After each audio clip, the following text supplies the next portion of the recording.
or meditation.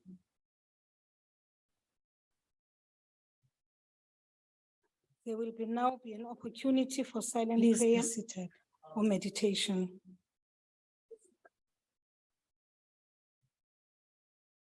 There will now be an opportunity for silent prayer or meditation.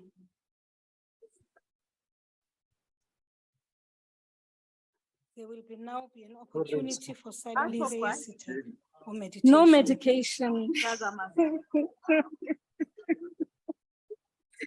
Honorable members, order.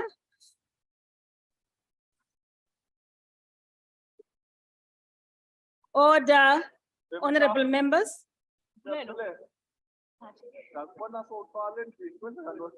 The only item on today's order paper is questions addressed to the President. There are 4 supplementary questions on each question.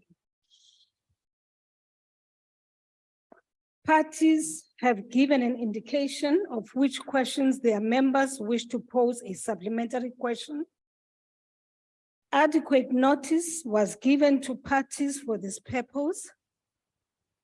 This was done to facilitate participation of members who are connecting to the sitting through the virtual platform.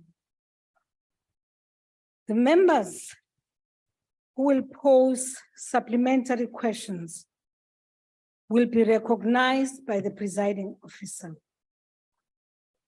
In allocating opportunities for supplementary questions, the principle of fairness, amongst others, has been applied. If a member who is supposed to ask a supplementary question through the virtual platform is unable to do so due to technological difficulties, the party whip on duty will be allowed to ask the question on behalf of their member. When all the supplementary questions have been answered by the President, we will proceed to the next question on the order paper. The first question has been asked by the leader of the opposition, the Honorable the President.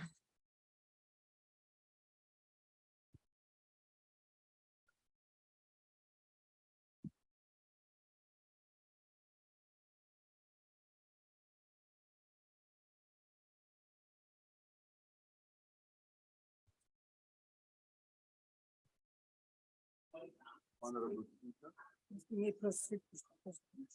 Honorable members, having said Honorable Speaker,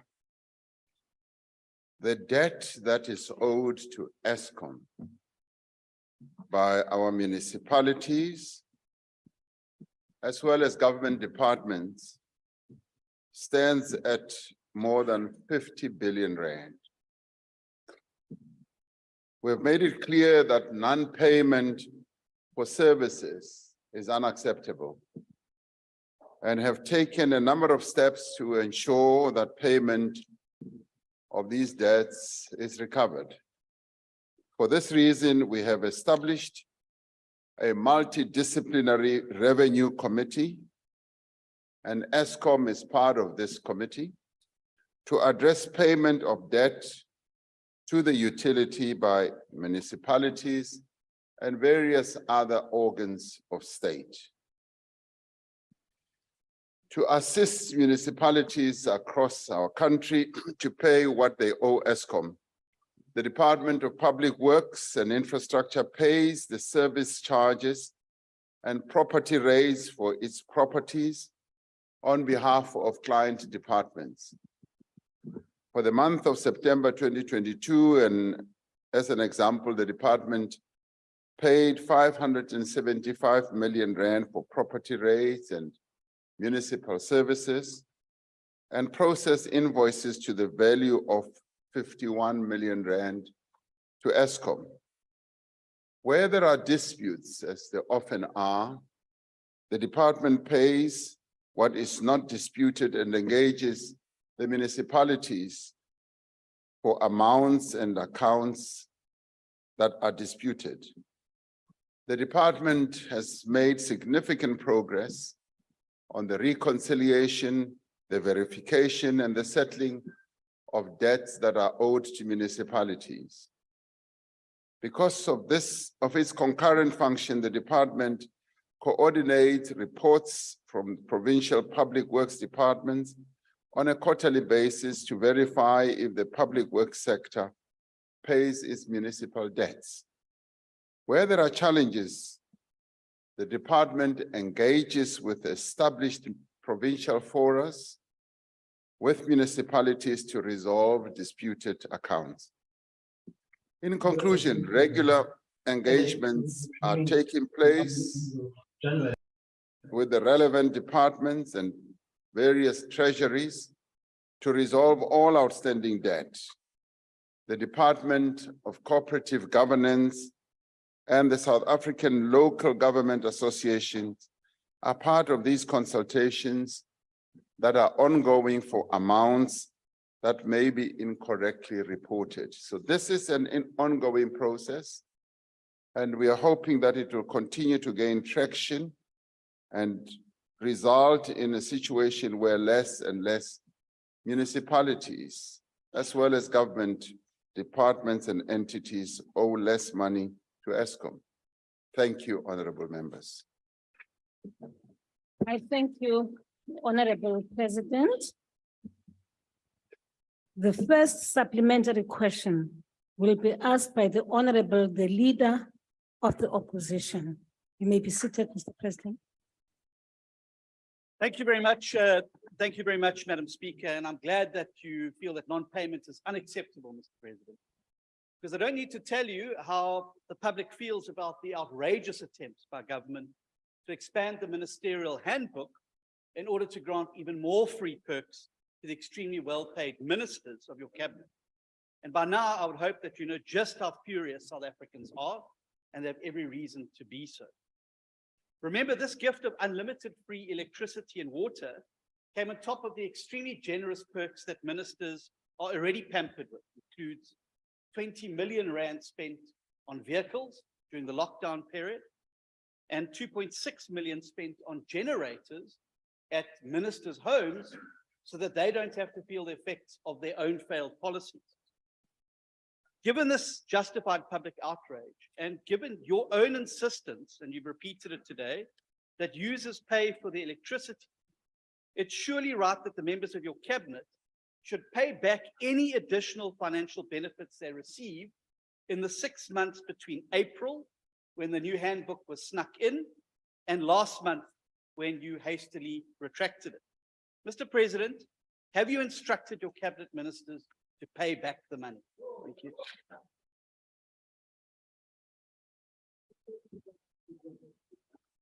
Well, the President. Thank you, Honorable Speaker. The process of the reconciliation of all these amounts is underway. And it was also underway when we looked at the various processes or costs that have to be carried, firstly by the state and also by individual ministers. So this process is underway. I'm not able to say now whether it has reached conclusion. And when I withdrew the handbook, it was really with the view to having this matter properly processed. We have a situation now where the salaries of public representatives is determined by an independent body. And it occurred to me that an issue such as this one also would need, once it is properly processed, to be properly examined by an independent body, because all of us who tend to determine these benefits are essentially insiders. And therefore you need an independent body that could examine all these. So I am in the process of examining this and seeing how best a process can be put in place. A process that will lead to a measure of equity and fairness, not only to the people of our country, but also to the incumbents. And it is correct that that process should be undertaken, as we did when we started determining the remunerations of all of us as public representatives through an independent body that is chaired by a judge. So the work is underway, and once it has reached fruition, we should be able to tell you all exactly how we want it to be handled. Thank you. I thank you, Honorable President. The second supplementary question will be asked by the Honorable K.D. Mahlatsi. Thank you very much, Mr. President, for the compendious response. President, the focus on the negative impact of load shedding has been mainly from an economic point of view, without a substantial focus on some of the social implications, such as how it will negatively impact learner performance during and the current examination period, how it interrupts food preparations, while the safety of citizens is also in high risk due to darkness, which criminals are also taking advantage of. What mitigating interventions are in place to cushion the poor who would not have other alternative energy resources or temporary lighting and source of energy, which is crucial to sustaining livelihoods during power cuts, for security, for learners to study during these particular interruptions? Honorable President, in your response, it will be also important to give a message of hope to learners who have just started their matric examinations, including TVETs and university students whom will be soon starting their exams. Thank you very much, Mr. President. The Honorable the President. Thank you, Honorable Member. Thank you, Honorable Speaker. The issue of load shedding is a challenge and a problem to all of us, collectively as South Africans. And I would say that it isn't correct that we only focus on the economic side or businesses. We do also focus on the hardships that are imposed on the people of South Africa. And to this end, we've taken a number of measures and steps to address the challenges, for instance, that are faced by our hospitals, our health centers, who, whenever there is load shedding, it interrupts their work, and dangerously so, because sometimes it happens during operations and other various intricate processes that take place in hospitals. When it comes to schools or centers of education, they are so widespread. We've got some 25,000 schools, some 25,000 universities, and a number of TVET colleges. Whilst we want Eskom to safeguard a number of places where there is a gathering of people involved in particular functions, it is difficult to say that we will safeguard or we will come up with immediate alternative measures for each of the 25,000 schools.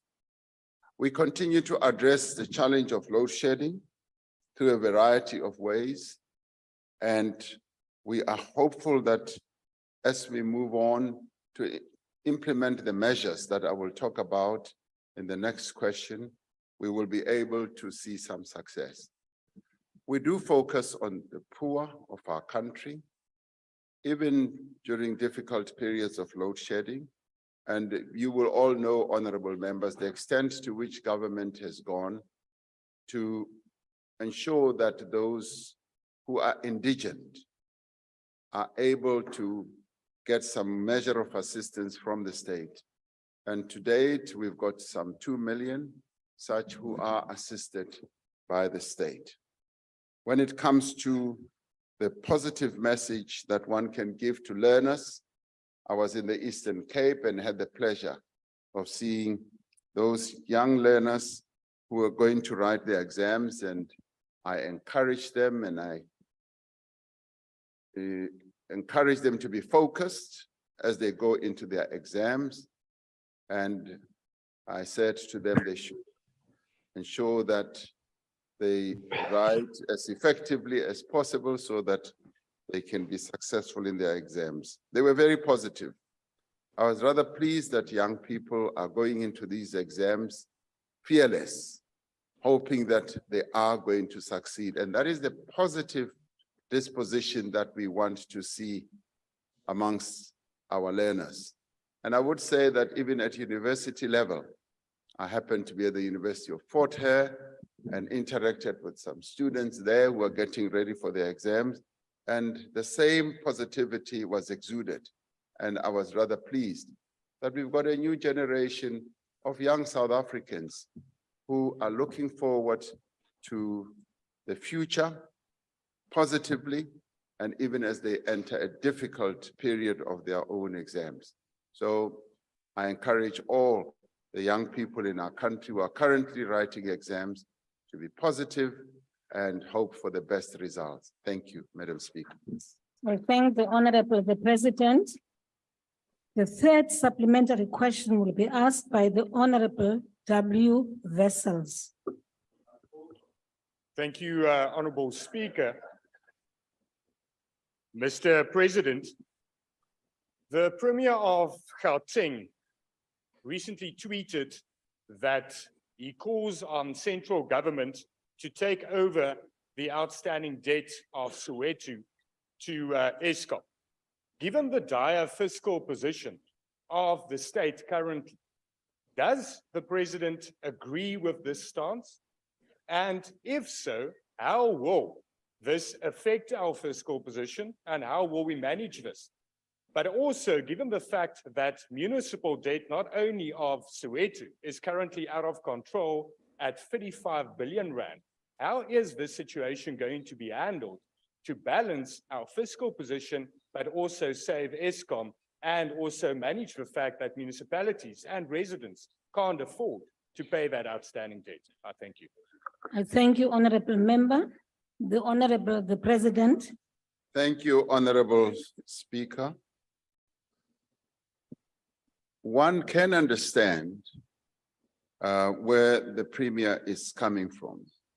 It's an aspirational wish that it would be good if that were to be done. Now, at the same time, we've got to balance this aspirational wish with other considerations. The first is that South Africans must pay for the services that they use. The user pay principle does need to be observed by all of us, largely because as the state carries quite a big burden and a heavy one. When you look at our budget, the social support of our budget is way over 50%.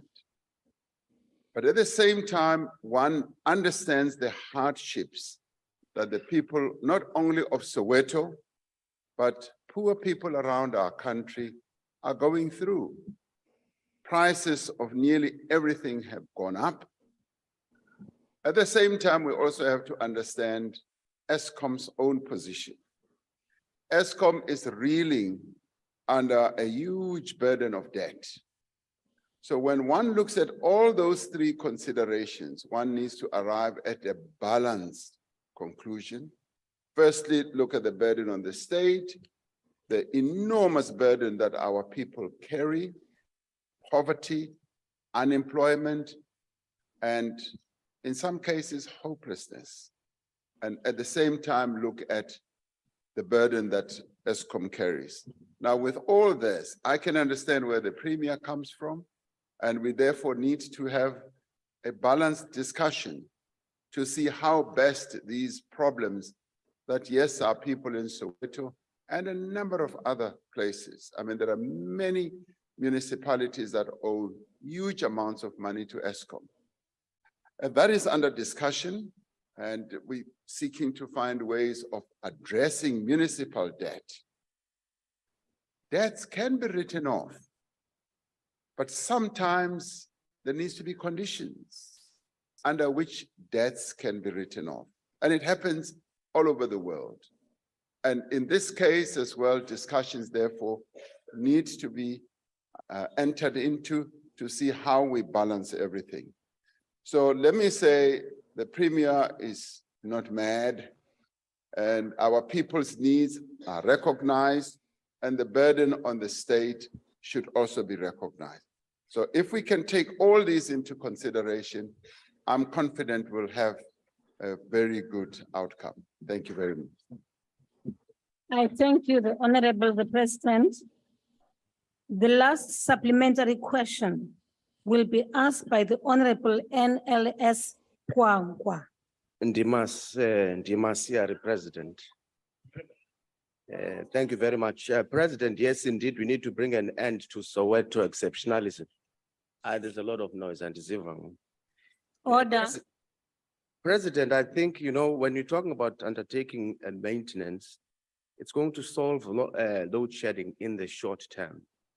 But as you have government taken a decision to try and reform the entity in order to streamline its operations, you said, for an example, in 2019, because you're trying to address issues of energy in the country in the long term, you said separating the Eskom's divisions into separate units allows each entity to source funding on its own merits. In this regard, I think recently the entity implemented separate financial statements. Our concern, President, with that is that Eskom has been able to go to the financial markets to source funding on the basis of a strong balance sheet because it was made up of consolidated financial statements. Once you break up the entity, do you not run the risk of having three entities with very weak balance sheets, meaning Eskom might not be able to source funding from the financial markets in the private sector, which will then create a situation where Eskom will perpetually depend on the states for its resource needs, or the taxpayer rather. Thank you, sir. Thank you, Honorable Member.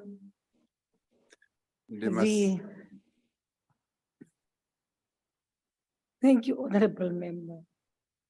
The next, that actually brings us to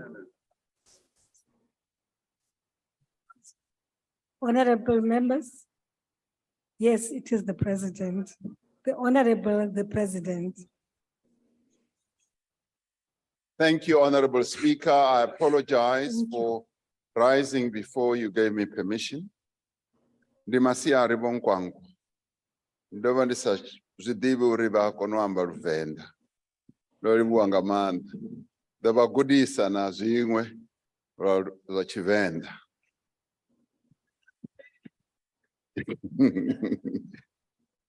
Honorable Nkwankwa, that's a very good question, and I really appreciate it.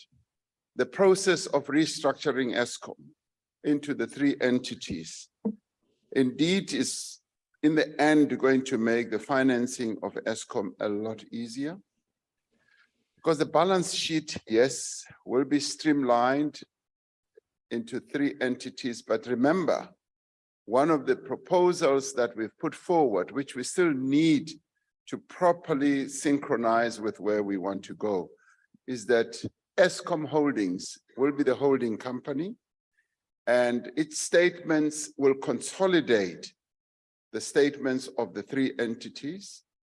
And for instance, in distribution, Eskom is not going to be the sole distributor. So that'll be taken account of as well in your financials. And I do believe that the various entities, the sums of the whole at the Eskom level, are going to lend themselves to positioning Eskom in a more positive way rather than in a less positive way. When you disaggregate all this, you'll be able to see how the divisions are functioning and how the separate entities themselves are functioning. Others will function better than the others, but the consolidation is going to be quite beneficial to the whole. So whilst you may fear that it will weaken Eskom's position, I do believe that it will enhance it. But in the end, what it is going to do, as we have said, it is going to lighten the monopoly position that Eskom has, particularly in view of its own financial challenges. Much as Treasury has announced and will be setting out more clearly in the February budget, how much of the debt is going to be taken up, Eskom will still remain indebted. And so therefore, we want Eskom to be stronger financially so as to enable it to embark on further expansion processes, because Eskom in the end is going to remain the mainstay of our energy generation as well as transmission entity. So the fears you express are matters that obviously we have to address, and as we move forward, we'll be able, in a very transparent manner, as you've already seen the statements, be able to put forward the various propositions as we move on. So for now, fear not. Thank you.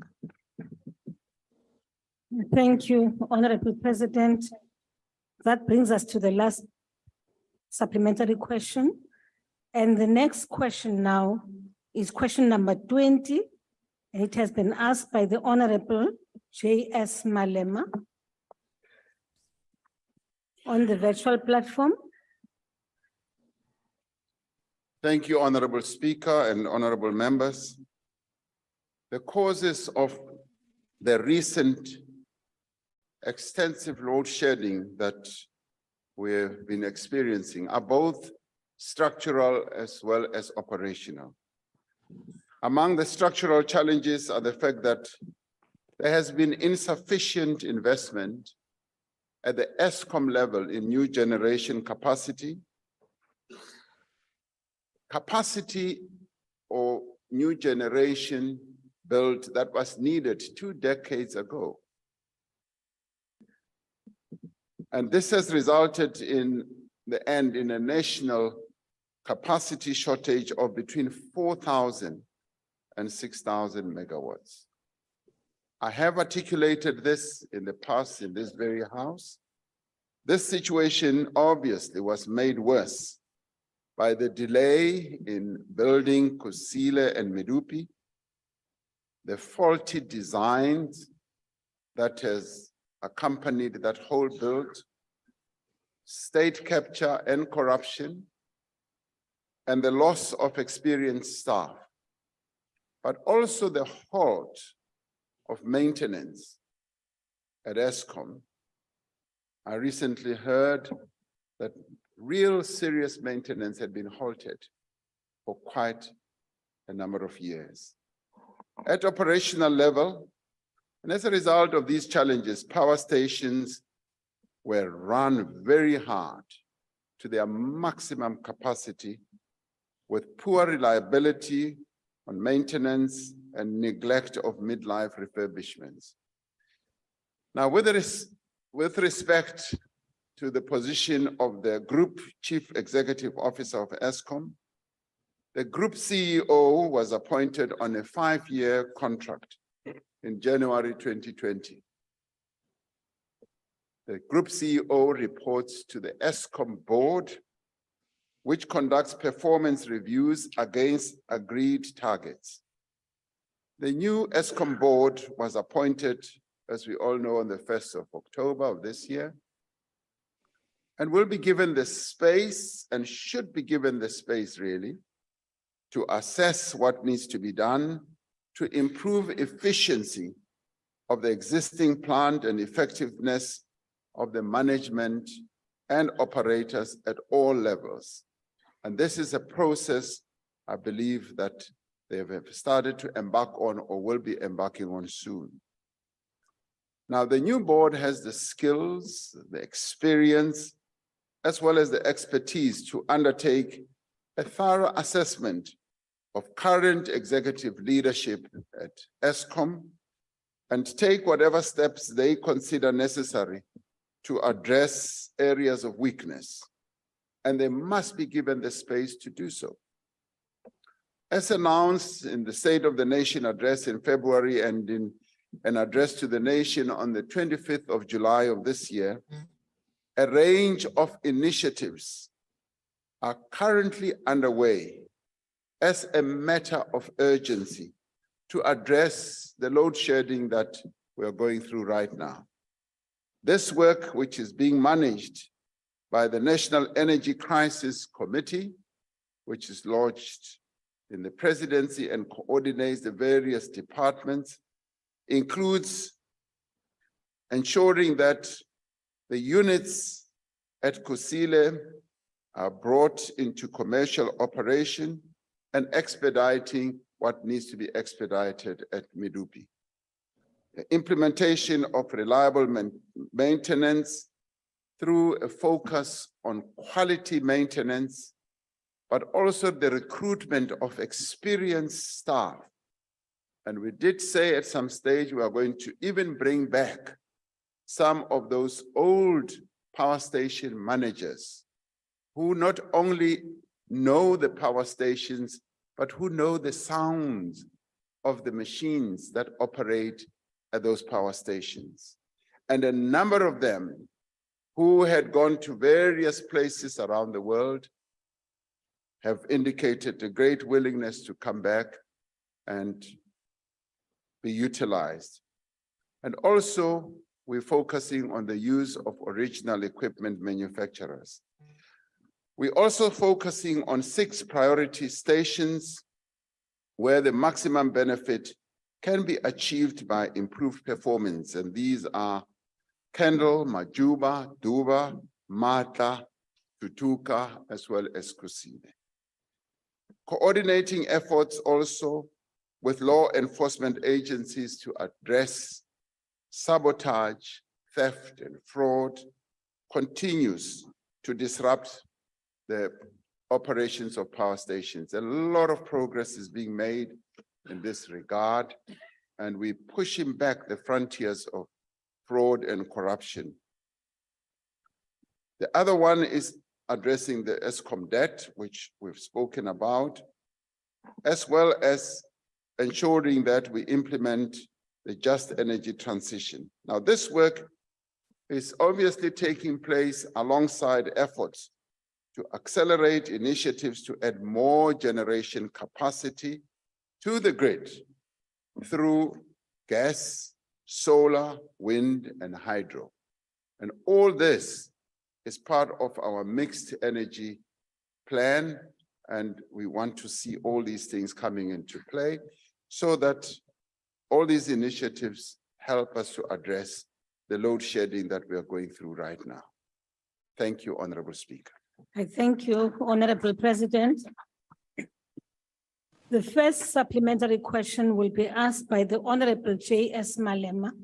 Thank you very much, Speaker and Mr. President. Let's argue Mkhalabi. I can go Rakhan, Mamutan. And I learn Yago Reska Khan. Lara Vedi Puchisho come for the Puchishenga. The Logel di Bolelancha or Ratarata Leya. I see the Puchisho Jigri Puchishi. Got from Poyo Holm Khala. Jobuchistor Munol Huam Yirlane was CEO. Au woni wena kama twa litirelo tshedi beng wona mo tshileng tsa ba tsa di gore du bushe o ile dina ga mabapi wa tshwanela go re o kgaola leeto la la dina ga mabapi lo yo thola mogekolo la tlhokofetseng kwa England wa boya mo gae ge o bua mo gae o busa ke taba tsa gore dialo ba re go senyegile ga o sana mabone mo gae ke le swifi o ntshofetse wa palla lo go o boloka mogekolo wa reno wa legwa kwa England ka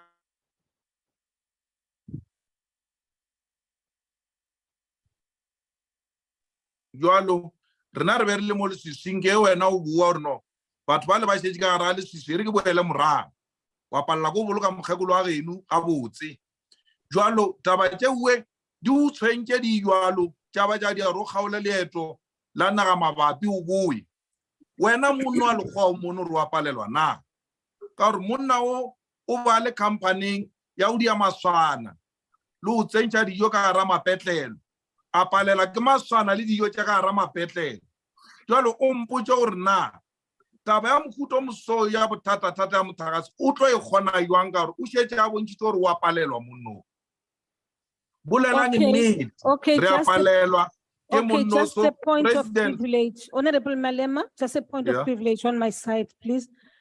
Technology, technicians, I don't know what's happening. There's no interpretation whatsoever here. Will you please assist us? No, Niamva, but a quarter of you or third Niamva. Oh, I'm speaking a wait. South African language, by the way. Yes, you are right. I agree. But all I'm saying is, can you please assist us with interpretation? Thank you, Honorable Malema. Thank you. So, President, se ke se botšišang ke gore, and at least ka bolela taba ya gore boto ya reng, boto ya ra ke botšiši ka boto. Boto e tsene lena jwalo ka shareholder ya mola Eskom le na le maatla gore monna o a di tsona lena mola monna o a tšang setulo. Le bona a khotsofatšana ka gore le motho a ka ba le kontraka mengwaga e mehlano. Ngwaga ka ngwaga re di a re lebelela gore na kontraka e re mo fileng yona o a dia mošomo o re o nyaka o ra o die na. Monno a gona le mošomo lo motho o re mo iretseng ona wa o diang ga botse ntle le gore o tsene kwa. Honorable Malema, you've gone way beyond your time. Honorable Chair. No, sorry, Mara, you interrupted Shishi, me. You've gone way beyond your time. No, On you the have other interrupted hand, me, Chair. I would like the IT people please to sort out the issue of translation. I Chair, hear you you have saying they interrupted should me. proceed. Can I conclude my question? No, man, ke ile ka o interrupted just for a minute, please. No, I'm the last part. No, please. ntate man. No, ntate. No, I won't put that's why I'm not Eh, getting ntate Malema, dula fatshe wena jwale, please. Okay. Thank you, ntate. Honorable, you know, I don't take kindly when people say, please proceed, allow him to continue. Because I definitely know sitting here, not even 2/3 of this house understands or understood what the Honorable Malema said. So please just allow me to preside, please, with all due respect. Thank you very much. Now, we are following up with the technology people and we are hoping that they will resolve the problem. Now, the Honorable, the President. Honorable Speaker, ke a o dumedisha le wena Sello Malema, Ntate Sello Malema. Ke leboga potšišo ya gago. Mara ha o no mametse botse. If you were listening very carefully, you would have heard that I did address the question. Much as you don't want me to talk about processes that need to be embarked upon to assess anybody's performance. From a CEO to a manager, their performance needs to be assessed. And that assessment needs to be embarked upon by the properly constituted body. Now, one of the reasons we have boards is that managements of entities, be they state entities or even in the commercial world, account to boards. And in this case, it is precisely the process that has ensued. Now, you may not be very pleased with that type of process, but that is the most fair process to anybody indeed, and that is the best process that I know, that a board that has been appointed should be the one that does that. Now, as there's no state entity that has had as many CEOs as Eskom. And if you start counting them, they are more than 15 or even close on to 20 in the 28 years of our democracy. Now, we need to have a proper assessment. of the performance of everybody at Eskom. Just as we also need to have an assessment of the efficiency of our various power stations. And that process, as I said, is underway. Now, I'd like us to allow the board to embark on this process, and they will be able to brief the shareholder what their own assessment is. And it is then that we will see how best they propose the matter should be handled. And I hope you do find this satisfactory. Eskom has gone through enormous challenges and difficulties. And I've often said that, and even as I met the many managers of power stations, and I said, let us give them the support that they need so that they can do their work. Where they fail, clearly action does need to be taken, but that is now a board matter. I hope Wakwishisha and Rekano Bolela Kayon, Rekopane Kwale Sotu Nalwen, Empara Hono Bolela Kayon, Naguemar Kopana Rekahono Bolela, Rubele Casivenda Legas paid. Merita Hono Kwishisha and Havos, Markialebo Hamai Kutisha. Thank you. Thank you, Honorable the President. The second supplementary question will be asked by the Honorable J. Chabalala. Thank you so much, President.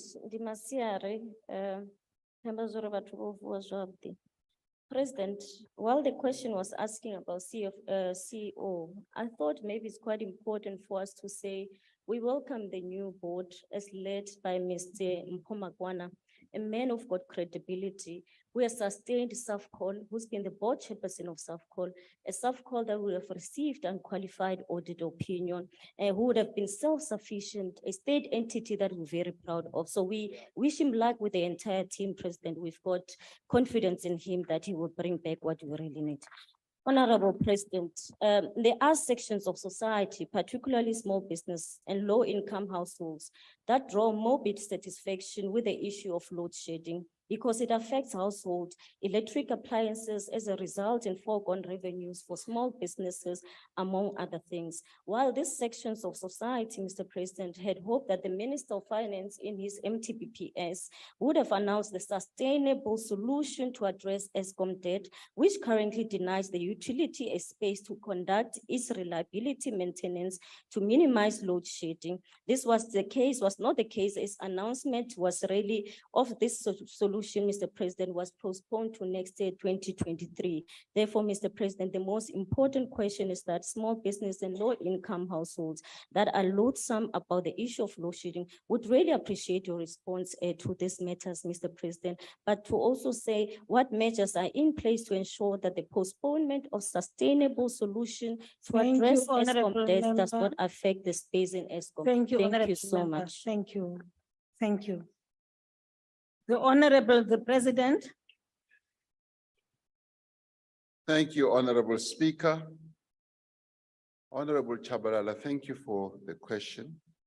Coming to the announcement that was made by the Minister of Finance, indeed, the finality of everything will be properly announced in February. The Minister has signaled government's intentions with regard to supporting Eskom. And I do believe that that signaling has contributed to the re-rating of Eskom as an entity by the financial markets. And clearly the issue of giving support to small businesses and indeed large businesses as well as our households is a matter that is of great importance. And it is top of mind in the minister's mind as well. And it's a matter, obviously, that needs to be looked at within the broader scheme of our fiscal processes. We were not able to have it dealt with right now. And it is a matter that in the course of our fiscal architecture, in its totality, should also be addressed, particularly as we address and fund the restructuring and the repositioning of Eskom, because Eskom needs continuous funding. During the load shedding period, Eskom has been burning quite a lot of money, burning diesel, and which runs into billions of rands. And that has to be funded.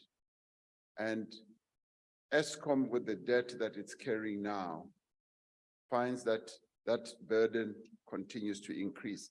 And it is for this reason that the state or the government felt that we should make an intervention and support Eskom. And in the end, supporting Eskom would be supporting the people of South Africa as a whole. Thank you, Honorable Speaker. I thank you, the Honorable the President. The third supplementary question will be asked by the Honorable E.M. Buthelezi. Honorable Speaker, we'll take it from the side. He's not connected. He's having network issues. Thank you, Honorable Speaker. Mr. President, I think my question is very relevant now, considering your response to the previous speaker. The amendment of Schedule 2 of the Electricity Regulation Act to exempt embedded generation project of up to 100 megawatts from having to apply for a license allows for more private sector investment in electricity generation capacity without any public funding, with the aim of reducing the risk of load shedding. Given that, according to the Economist, the economy is taking a severe strain due to the worsening breakdowns at Eskom and marching the Republic into a technical recession. What challenges have been experienced in the private sector in generating electricity capacity? Thanks. I thank you, Honorable Member. The Honorable the President. Thank you, Honorable Speaker. The private sector has leapt up to the opportunity of generating electricity. Whilst at the beginning, the applications seemed to be few, they have now been increasing by leaps and bounds.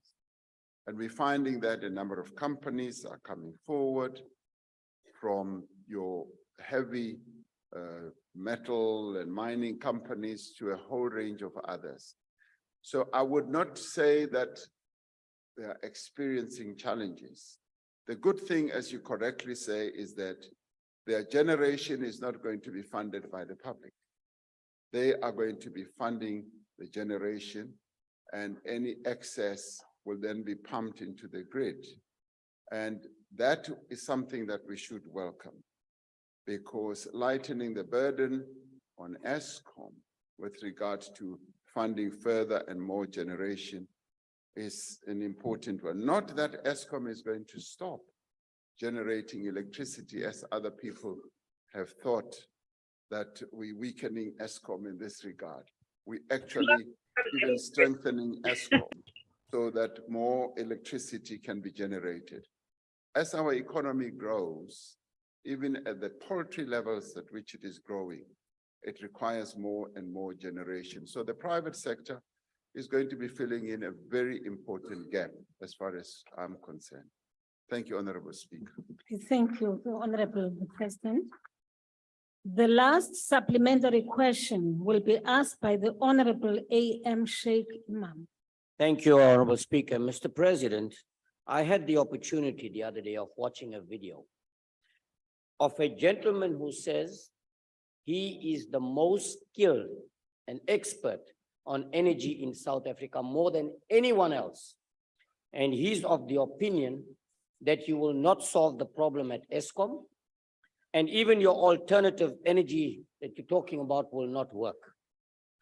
And he talks about the leadership that we have currently at Eskom, including the board. And he's of the opinion that unless you deal with the actual leadership and skills and ensure that those people at Eskom acquire those skills, you are not going to solve the problem. And the focus on alternative energy supplies is equally not going to solve the problem of this country. Could you kindly tell us why you are convinced, Mr. President, that the process you're now following will indeed solve the Eskom challenges once and for all. Thank you. Thank you, Honorable Member.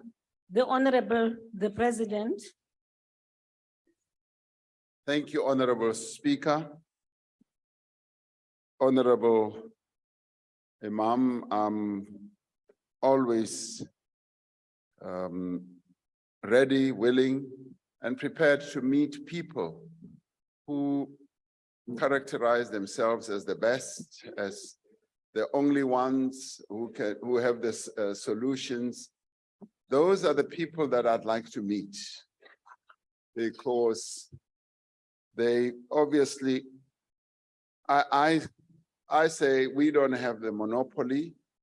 I would think that all of us seated here, we don't have the monopoly on everything that is best to be done in any endeavor. But meeting somebody like that would really be not even a blessing. It would be something that just blows my mind. So I would like to meet them. But having said that, and not seeking to be critical of the gentleman that you were talking about, I mean, some of the things that the gentleman is saying are true. We need skilled people. We need people with great knowledge and expertise, and obviously he has more than anyone else. So at Eskom, we are focusing on improving skills. We are focusing on bringing the skills in-house. There were many people who were very experienced at Eskom who left years ago. And as I said earlier, we're seeking to bring those back. Now, the renewable programs have been proven to be to have great efficacy in many parts of the world. I was recently in Saudi Arabia and had an opportunity also of listening to people from that part of the world who were able to tell us or me that they are now more and more becoming reliant on this great endowment that Providence has given them, which is the sun. And it's being utilized to great effect. I was in the Northern Cape some 2 weeks or so ago, and I had the opportunity of going to a power station that uses the CPS process, which is utilizing mirrors that are directed towards the sun. And the sun then beams its rays into a container that then generates steam and then turns the turbines. And the electricity available factor is 85%. Whereas with wind and solar, we get slightly less. So these are technologies that are being developed all the time. And a number of countries in the US, in the Middle East, are gravitating in that direction. So renewable energy, much as people may think, does not give us base load.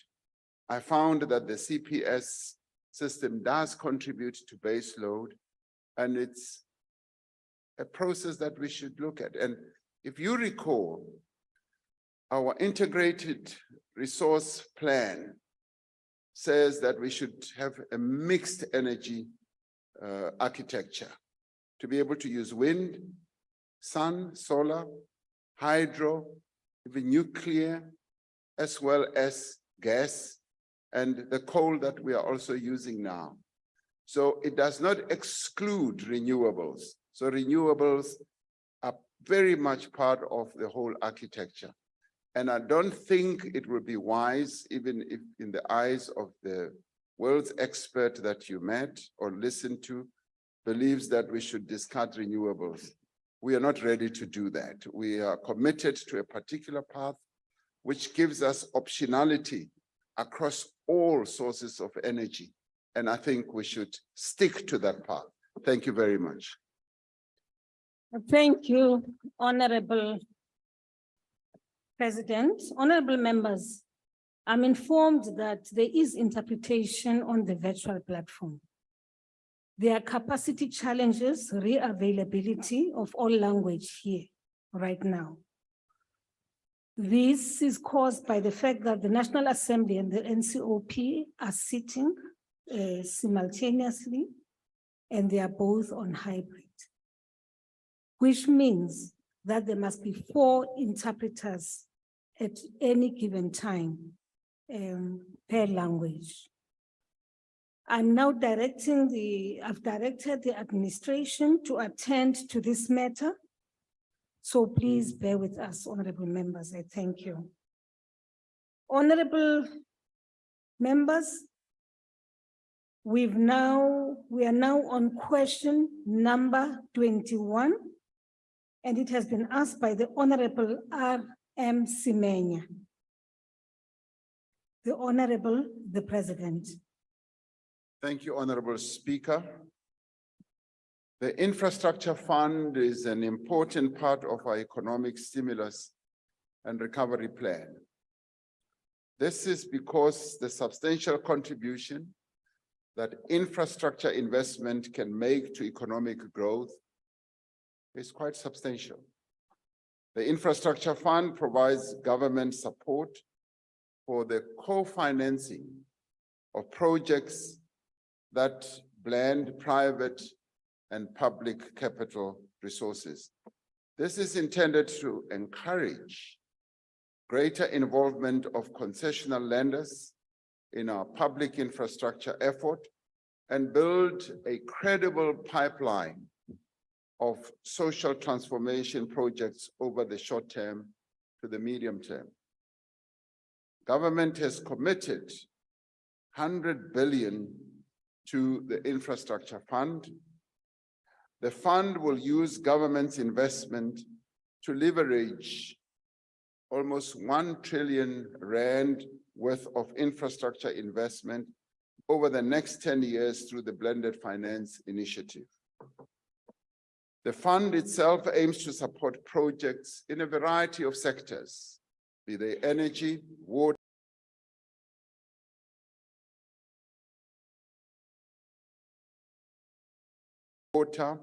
transport, digital and social infrastructure. The Infrastructure Fund has packaged a number of what I would call catalytic infrastructure projects, currently to the value of 21 billion rand. Of these, projects worth 2.6 billion have been approved by National Treasury's budget facility for infrastructure, with the remainder to be sourced from project owners' equity and a significant component of debt.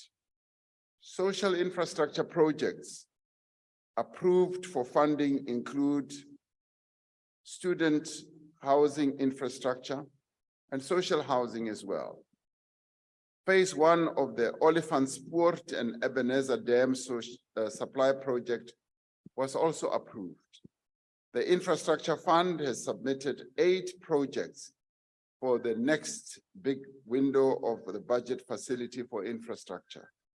Now, these projects are in the areas of water and sanitation, transport, mixed-use developments, as well as accommodation for students.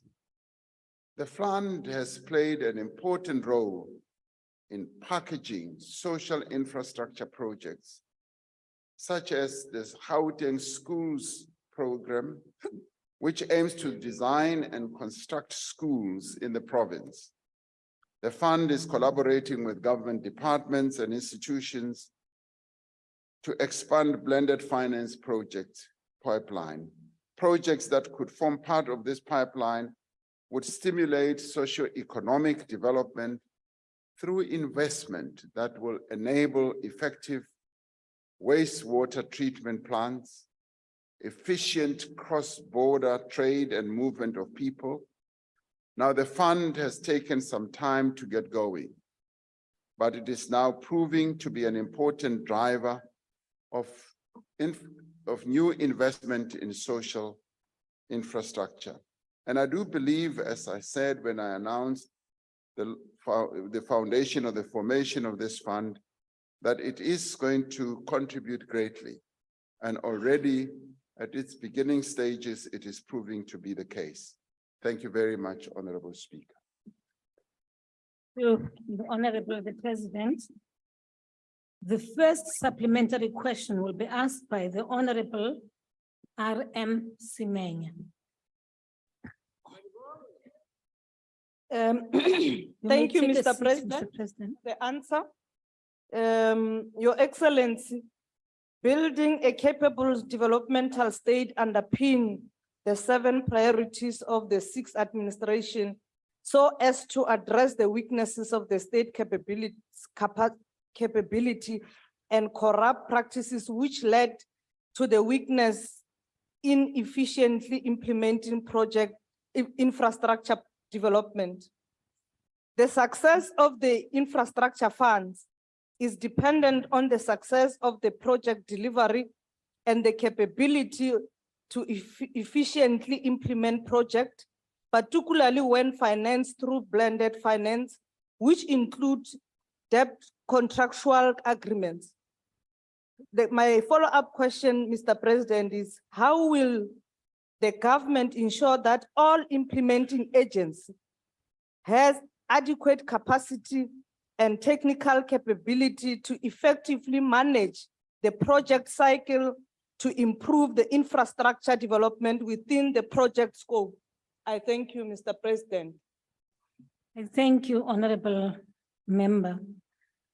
The Honorable the President.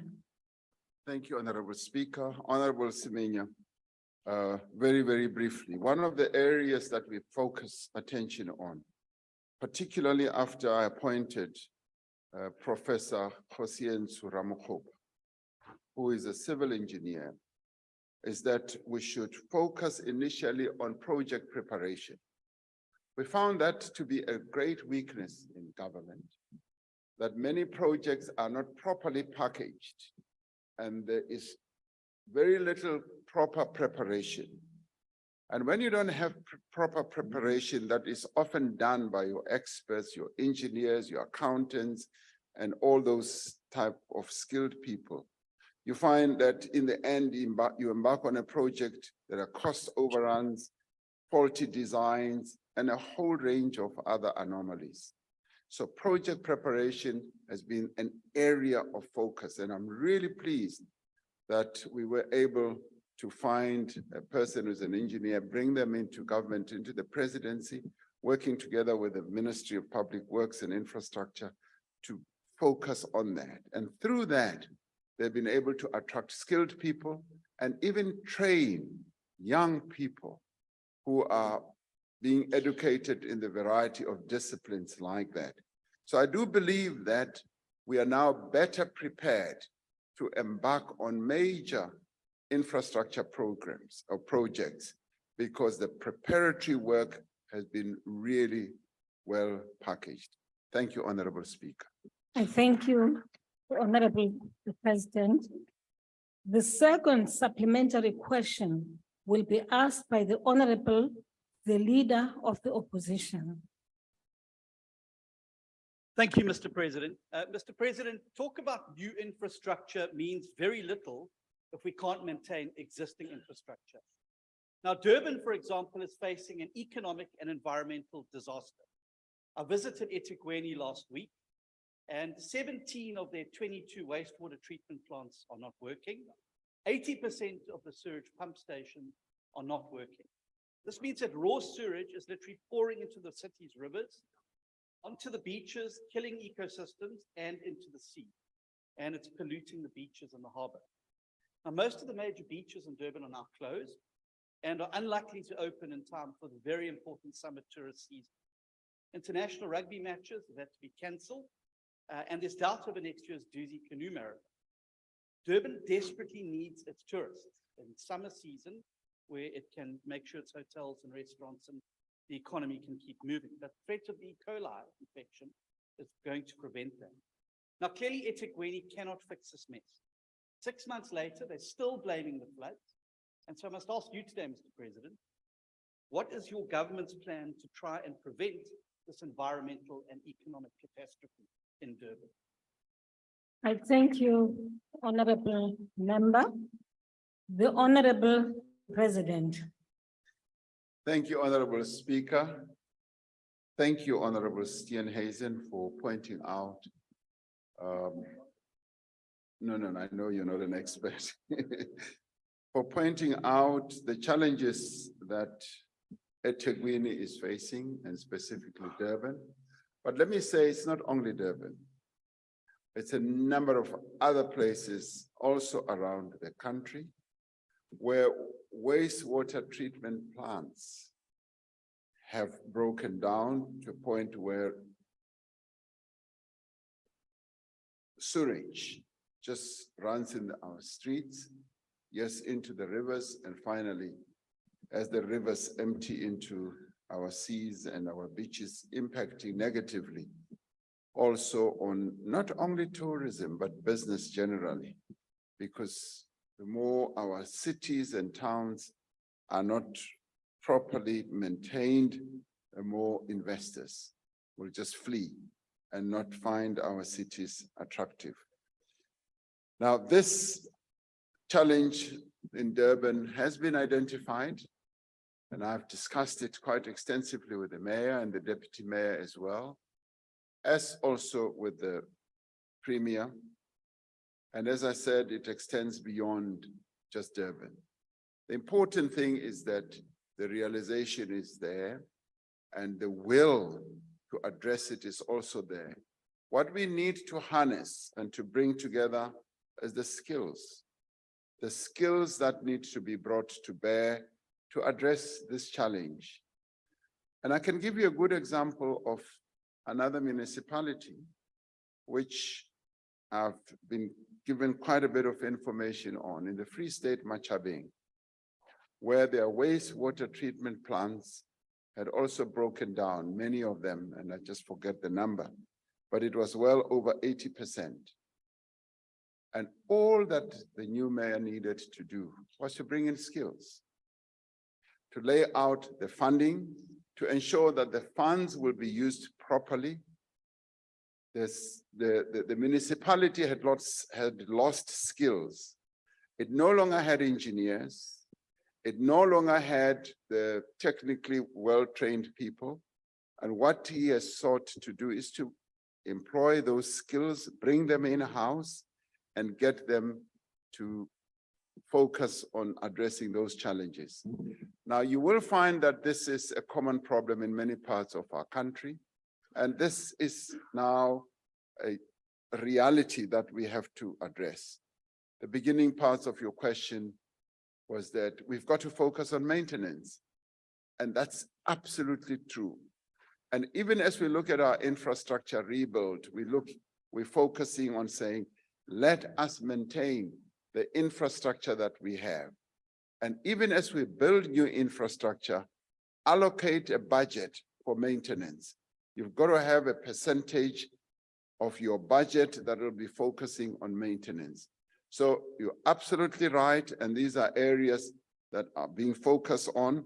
And I would like to say not only for Durban, but have to be focused on throughout the country. And thank you for bringing this to the attention of the House as well. Thank you very much.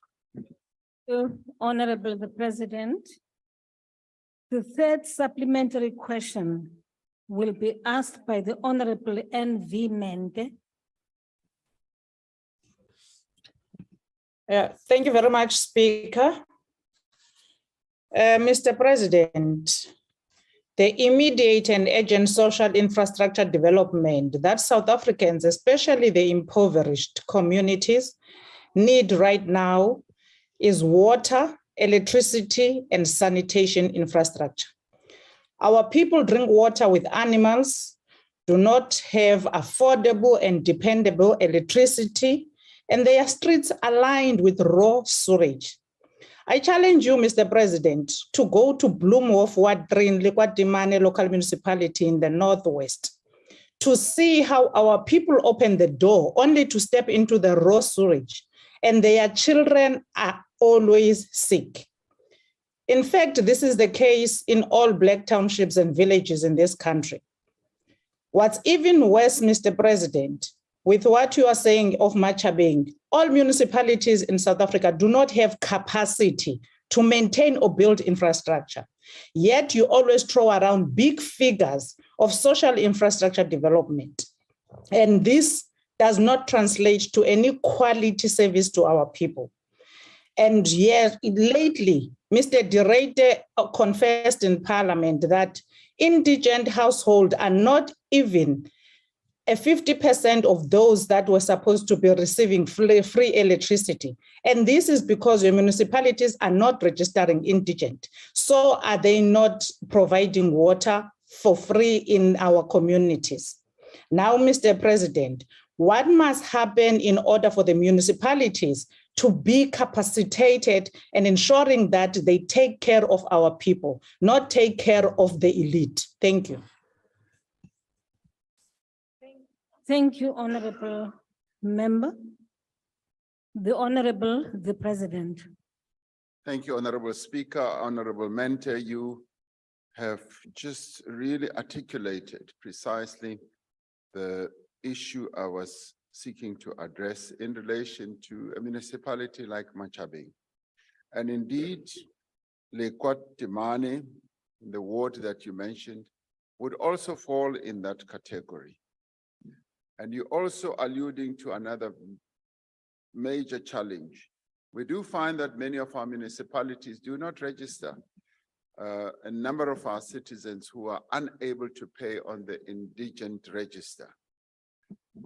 Treasury has budgeted that, yes, the state or government will assist those who are poor, from poor households, those who are not able to pay for water, electricity, and make a meaningful contribution. But I often find that when we interact with our people, they complain about the high costs of this and that. And when you ask them, are you registered on the indigent register? We find that they are not. And yet the municipality should make it their duty to see which households are paying or not paying, and find out the reasons why people are not paying. You seek to know, what are we going to do and what are we doing? Yes, we talk about all these big figures. Yes, we're focusing on social infrastructure. But in the end, as I said, in answering Honorable Steenhuisen's question, it is a question of capacitating our municipalities. And we've admitted that one of the areas of weakness in our state infrastructure or state structure is the local government level, where we do not have the requisite skills that many of our towns, and indeed it is our townships that suffer the most. We do not have those skills, and developing those skills and making sure that those skilled people do stay in those areas. One of the problems and challenges we have is that some of our small towns are not able, can afford the services of an engineer, and those who are well qualified as engineers often want to be near or in the big cities. So it's a question of competing for those skills and bringing them into your small towns. But at the same time, as we address this, we also have to address another problem, which is corruption that is endemic in a number of these places. And you mentioned taking care of the elite. We find that in a number of places, only a few people almost capture the municipality, are the ones who largely benefit, but that benefit is not commensurate as service providers with the services that they provide. So these are problems that we are aware of, we are addressing on an ongoing basis, and capacity building and capacity enablement is one of the areas of focus. Thank you. Thank you, Honorable the President. The last supplementary question will be asked by the Honorable B.N. Heron. Thank you, Madam Speaker, and thank you, President. Mr. President, the spatial inequality is probably one of our most visually obvious legacies of apartheid. The spatial apartheid, or spatial foundation of apartheid, segregation and oppression based on race, plays out in every aspect of our lives. It is the foundation of exclusion, of inequality, and of poverty. And we have failed to address spatial inequality. And in fact, over the last 30 years, we've probably perpetuated it. Through our housing program, we've relegated poor, mostly Black South Africans, to live on the outskirts of towns and cities in huge suburbs of poverty. SPLUMA, the Spatial Planning and Land Use Management Act, was meant to address spatial integration, but it has failed. We have failed to deliver a national mandatory inclusionary housing policy. Mr. President, obviously we must address the lack of social infrastructure where people are living, but where people live actually matters. And that's what we need to change. Mr. President, what steps will government take in order to address the perpetuation of spatial inequality and rather move towards integration? Thank you. I thank you, Honorable Member. The Honorable, the President. Thank you, Honorable Speaker and Honorable Heron. Thank you very much for that question, which we will in part address in the next following question. The spatial inequality in our country is one of the horrible legacies of apartheid and of our past, because it has to a large extent resulted in the poverty that our people face and the inequality as well. Now, yes, you are right. When we got off the starting blocks of our democracy and started off with providing housing to our people, we started just expanding away from our cities and towns.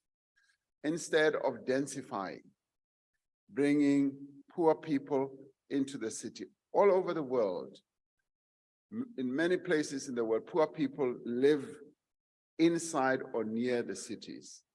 We have just exacerbated the situation by moving them on outside.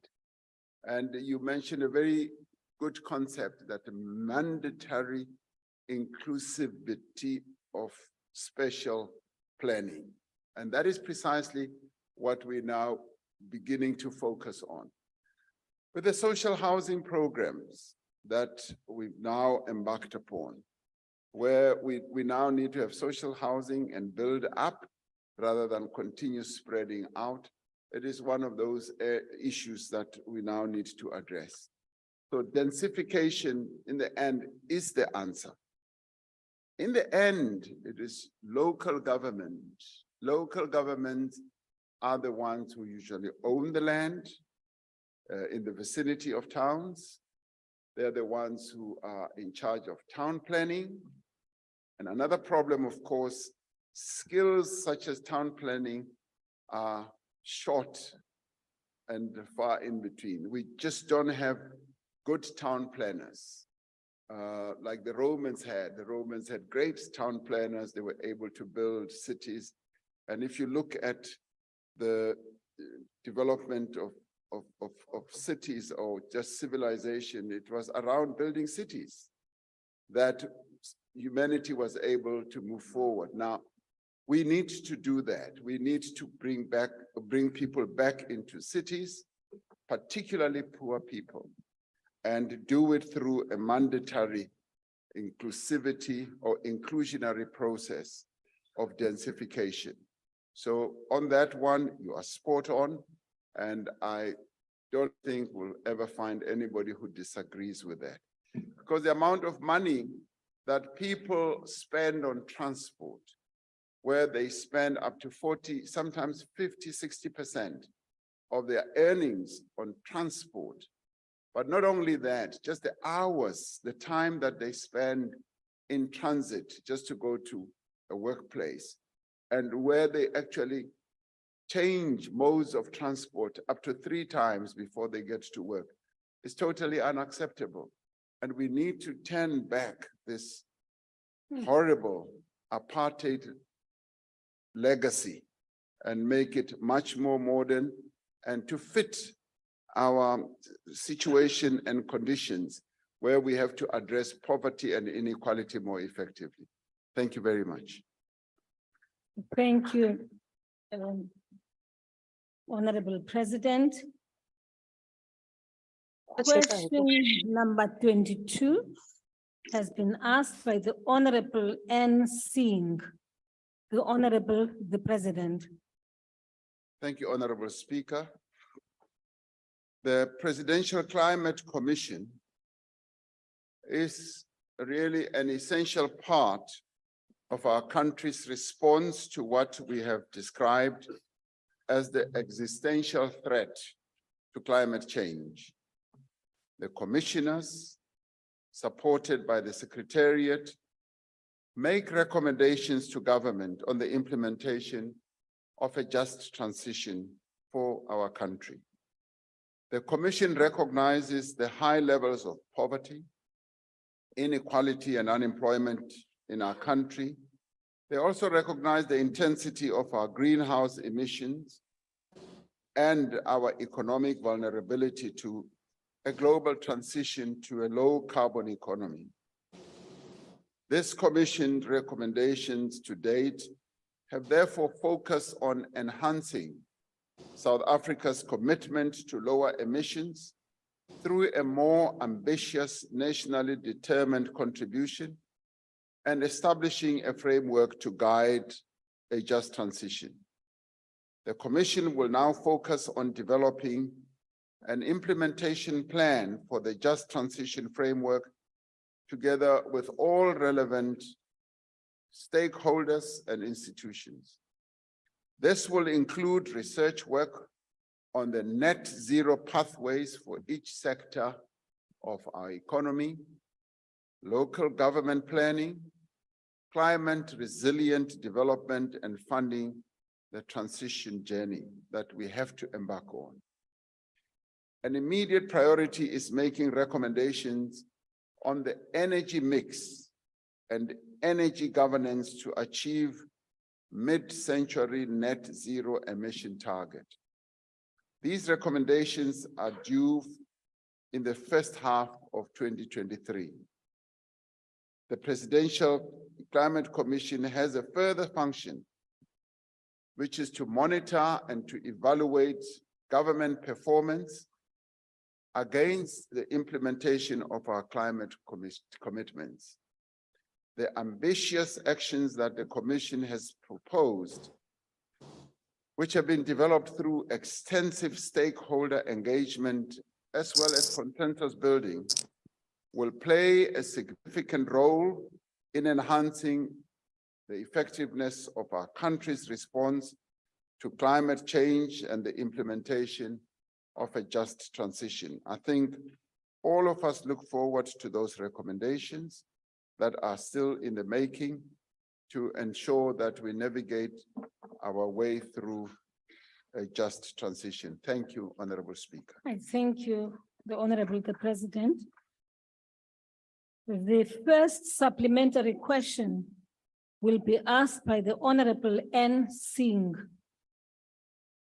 Thank you very much, Honorable Speaker. Thank you very much, Honorable President, for your response. Now, Honorable President and colleagues, as we are all aware, climate change is having a serious effect on the lives of people, not only in South Africa, but around the world. We see these floods, we see earthquakes, and we see all sorts of damage taking place to society. So we are certainly in a race to transform energy supply around the world, making it cleaner, more efficient, and more reliable for everyone. But at the same time, it must be good for our health, climate, and the economy. Most of our energy in South Africa is derived from fossil fuels, which directly increase climate change and air pollution. And reducing emissions is critical, but so is the breaking of the world's dependence on fossil fuels. Now, Mr. President, you are aware and we are aware that South Africa has been promised billions of rand of investment into the development of South Africa's energy sector. And this money is committed particularly to South Africa's transition to cleaner energy sources. Last year, this program was promised 8.5 billion rand. This year, Germany promised a further 301 million euros. The president of the government of Spain announced that Spain will make available approximately 2.11 billion euros in the coming 5 years to support the participation of Spanish companies in renewable energy and climate-related projects in South Africa. Now, Honorable President, I think the question and the issue that the Commission is dealing with must be dealt with as expeditiously as possible, because there are fears amongst people that are employed in the coal mining sector and in the coal-based plants that they will lose jobs. What I'd like to know is, are we doing enough as government? And are we going to impose conditionalities on the private sector who want to enter the clean technology market, that there must be aggressive upskilling of those who may be found redundant in the coal firing plants so that they could be employed either by Eskom as Eskom transits to cleaner energy, or employed in the private sector. And this will provide a salutary effect on the fears. We cannot have any roadblocks along the way towards cleaner energy. So I'd like to know your view on that, Honorable President. Thank you. I thank you, Honorable Member. The President. Thank you, Honorable Speaker, and Honorable Singh. What you're articulating is precisely what we're focusing our attention on. Just so that I can just not really correct you, but just give you the real figure. It's not 8.5 billion rand, it's $8.5 billion. So it may sound substantial. The $8.5 billion may sound substantial, but it isn't. It isn't. The World Bank has projected that we will need a couple of trillions of rands to navigate our way through to a proper and just transition. Now, I've been looking very closely even at this offer that has been made. And we are going to discuss it with the Climate Change Commission, because we need to look at it more closely. It was a breakthrough agreement for us as a country. Other countries are lining up. I know Indonesia is lining up, and Egypt and a number of others, to do probably similar, maybe even better deals. So there is a race in the world to capture the funding to address what we have to address, which is our just transition. So there is no other way than to do so. Now, our coal-fired power stations, a number of them are nearing the end of their lives. And as they end, they come to the end of their lives, there needs to be a just transition between that ending, whether it's voluntary or forced upon them, like one of our power stations has reached the end of its life, and we're now transiting rather, to a different form of energy, which is gas. Now, obviously, people will lose jobs. Now, part of the just transition, which is also being championed by trade unions that represent the working people of our country, as well as various stakeholders and civil society organizations, is that we should leave no one behind. And it is for that reason we've adopted as government this rallying call that we should leave no one behind. And as those power stations close down, we must therefore define a pathway for our people so that there must be reskilling, upskilling, and new skills must come to the fore. As new sectors of the economy are then created, particularly in some of those areas. And indeed, that is what we want to focus on. As we close coal mines and as Eskom makes land available in the area for renewable energy, and as new power stations are built, we want to ensure that our people get jobs in new sectors, manufacturing, installation, the steel industry in the area to construct whatever needs to be done, and a whole range of others. And in many parts of the world where they've done this, they have said it's opened up a new world. I was talking to the Prime Minister of Spain, and who was telling me that they embarked on this journey. And it was a scary journey initially, as people now started losing jobs. But government as well as the private sector came to the fore and new jobs were created. Clearly, we cannot stand here and promise that, yes, there will be, jobs for everyone. There are going to be gaps that need to be filled. And this is where things like conditionalities that you're talking about on the key players, which is the private sector, come to the fore. And we need to address precisely those types of challenges. So it's not going to be an easy journey. And I've been saying that even the money that has been put forward, I want to see more grant funding. More grant funding, because some of these power stations are in areas where economic activity other than the power station is sparse or none is not available. And we need to address the needs of our people, so grant funding. And one of the reasons, and I've been talking to a few heads of states in this regard, including President Biden when I saw him, I've been saying, we in the main, particularly in the South, particularly in Africa, we are victims of the damage that your more developed economies caused to the climate. And he admits that. He says, yes, you are right. We are, as we industrialized and pumped, manufacturing and industrialization, we damaged the environment. And therefore, we need to assist those countries, like many countries on our continent, in fact, all of us, including ourselves, who are also a polluter. We are depicted as, I think, the 12th polluter in the world. But our cause of pollution is by no means near what the northern developed economies have done. So that's why we need to have more grant funding, good concessional funding, and the private sector needs to come to the fore. And we should welcome the position that's been taken by a number of governments, including the German government and the Spanish government, who are going to support some of their companies to get into renewables. So the conditionalities then need to come into play. I hope that answers you. Thank you. I thank you, Honorable the President.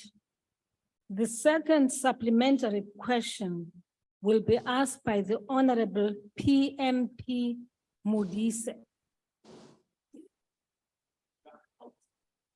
Thank you very much, Madam Speaker. Ke a go dumedisa, President.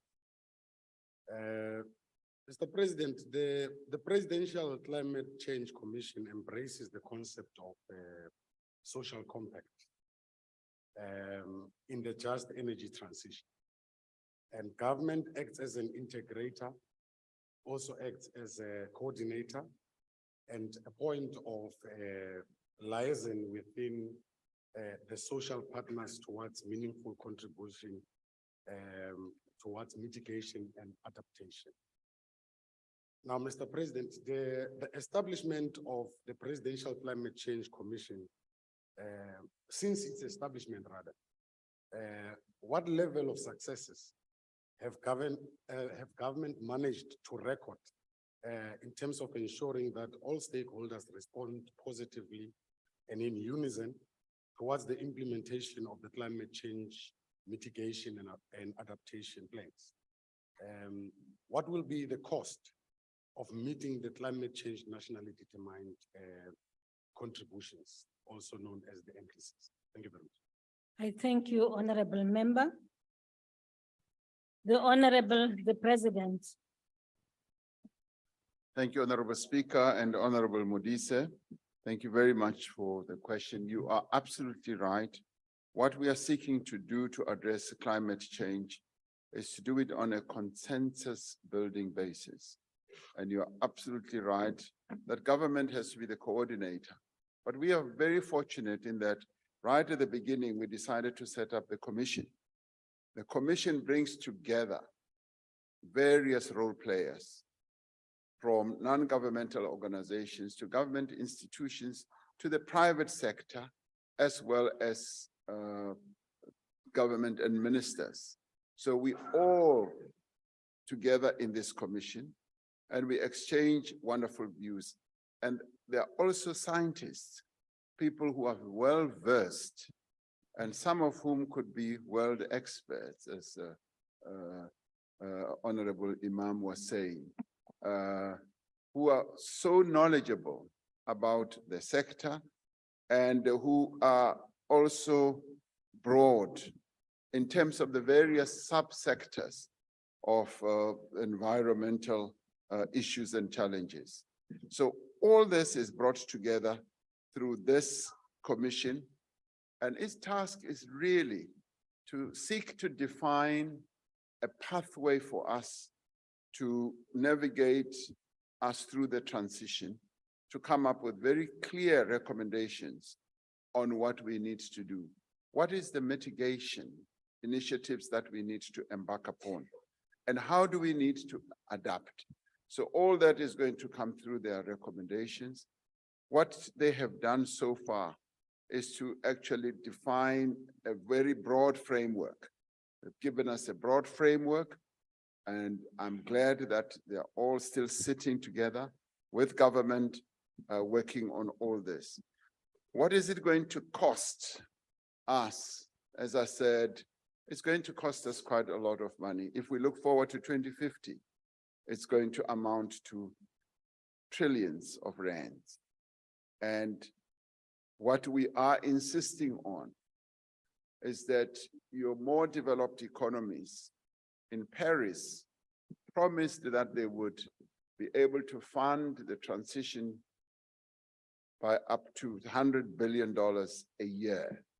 Now, they have not lived up to those promises, not at all.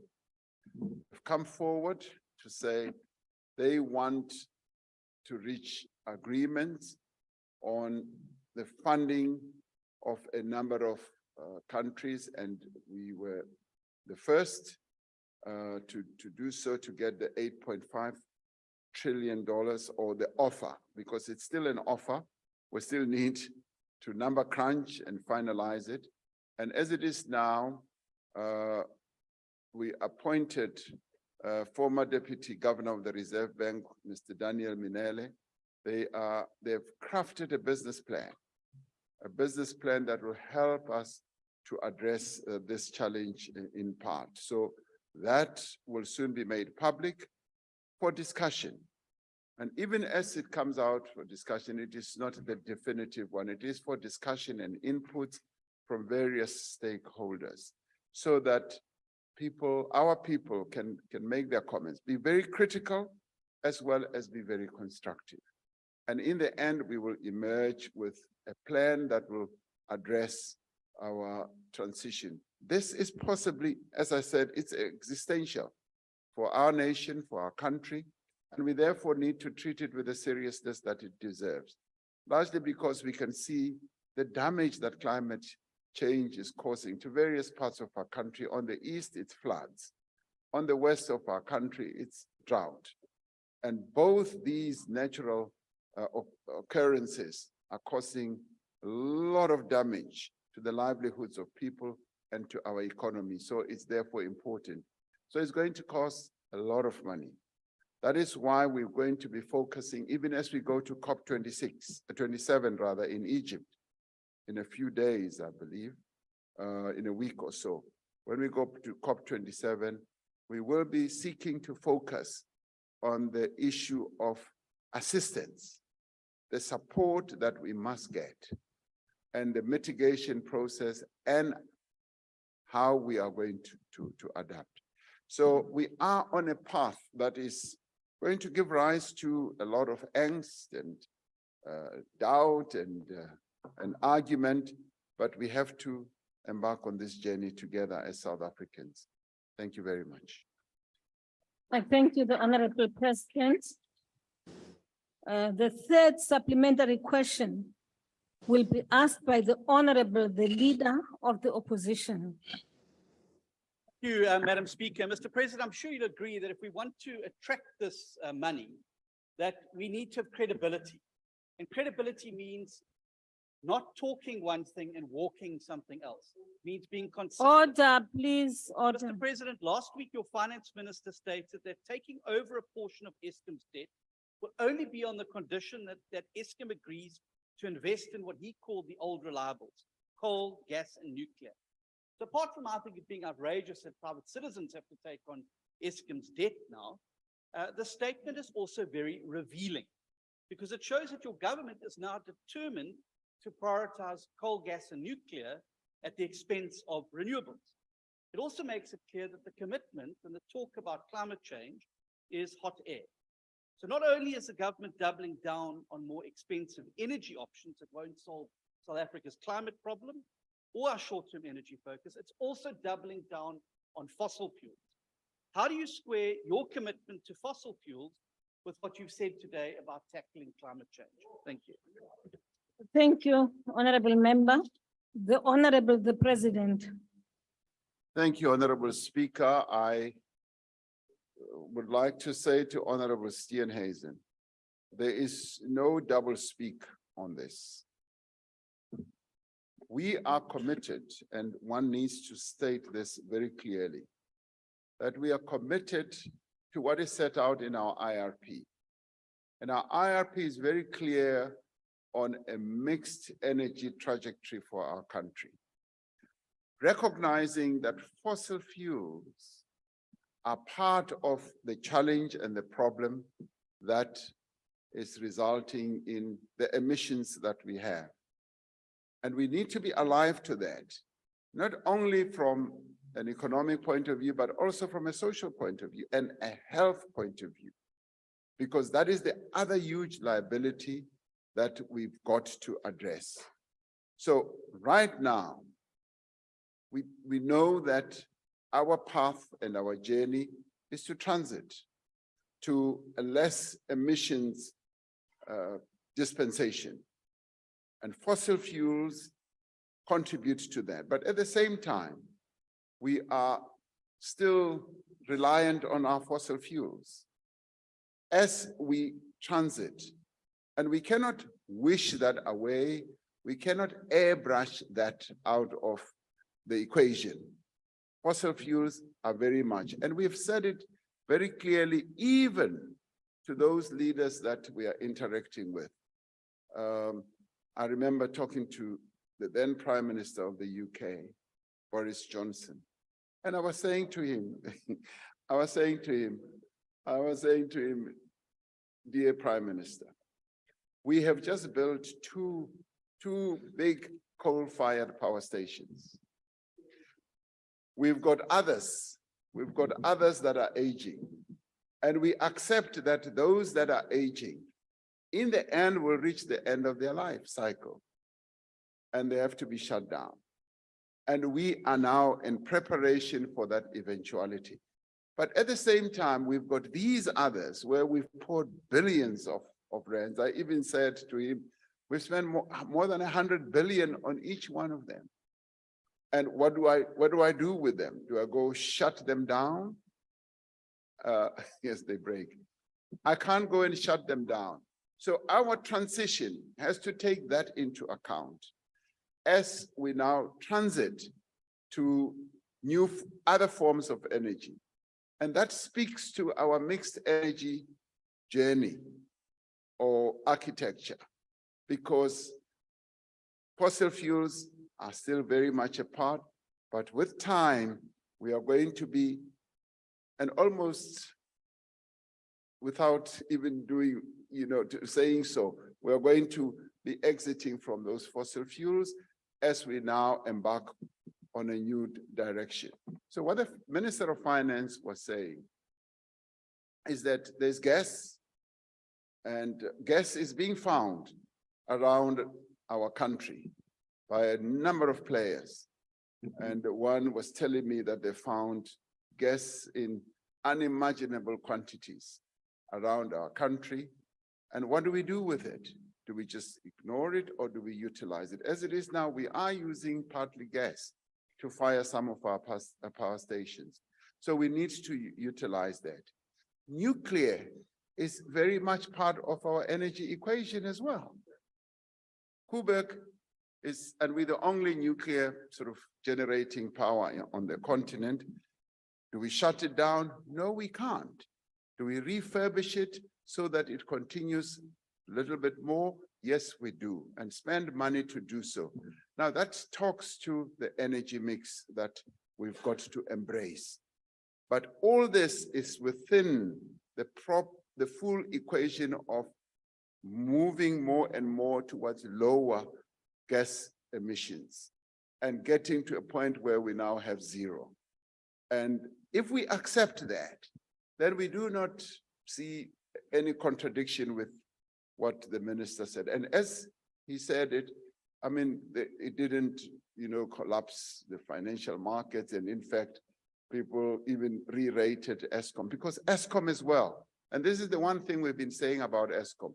Eskom needs to embark on the journey of renewables as well. And we want to strengthen Eskom to be able to do that. Thank you very much. Thank you. Thank you very much, Honorable President. The last supplementary question will be asked by the Honorable N.F. Shivambu. Thank you very much, Speaker. So at the end of the 2021 United Nations Climate Change Conference, this COP26 in Scotland, the President of the United States, Joe Biden, announced that the group of 7 new colonial countries will allocate the $8.5 billion, which is 120 billion rands, to decommission all coal power stations in South Africa by 2030, which is about 8 or 7 years because this year has come to an end already. And this is despite the fact that our country has spent northward of 350 billion constructing 2 major coal power stations in Medupi and Kusile. And despite the fact that 80% of our electricity in South Africa is from coal, which is the base load of our energy needs, does the intention to decommission all the coal-generated electricity include decommissioning of the still incomplete Medupi and Kusile within the next 7 years? And what will be the base load once we have decommissioned all the coal power stations by 2030? Because that is what your President Biden said we're going to do.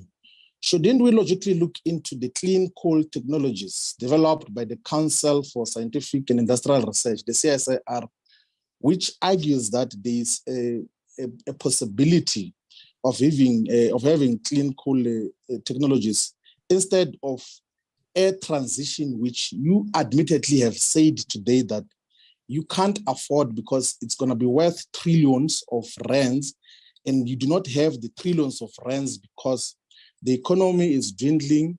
We've got a huge debt burden as a country. That is basically the question of, shouldn't we be looking into the clean coal technologies that the CSIR says could be an alternative for energy generation instead of a misguided and directionless transition that is not going to secure our energy needs as South Africa? Thank you very much. I thank you, Honorable Shivambu.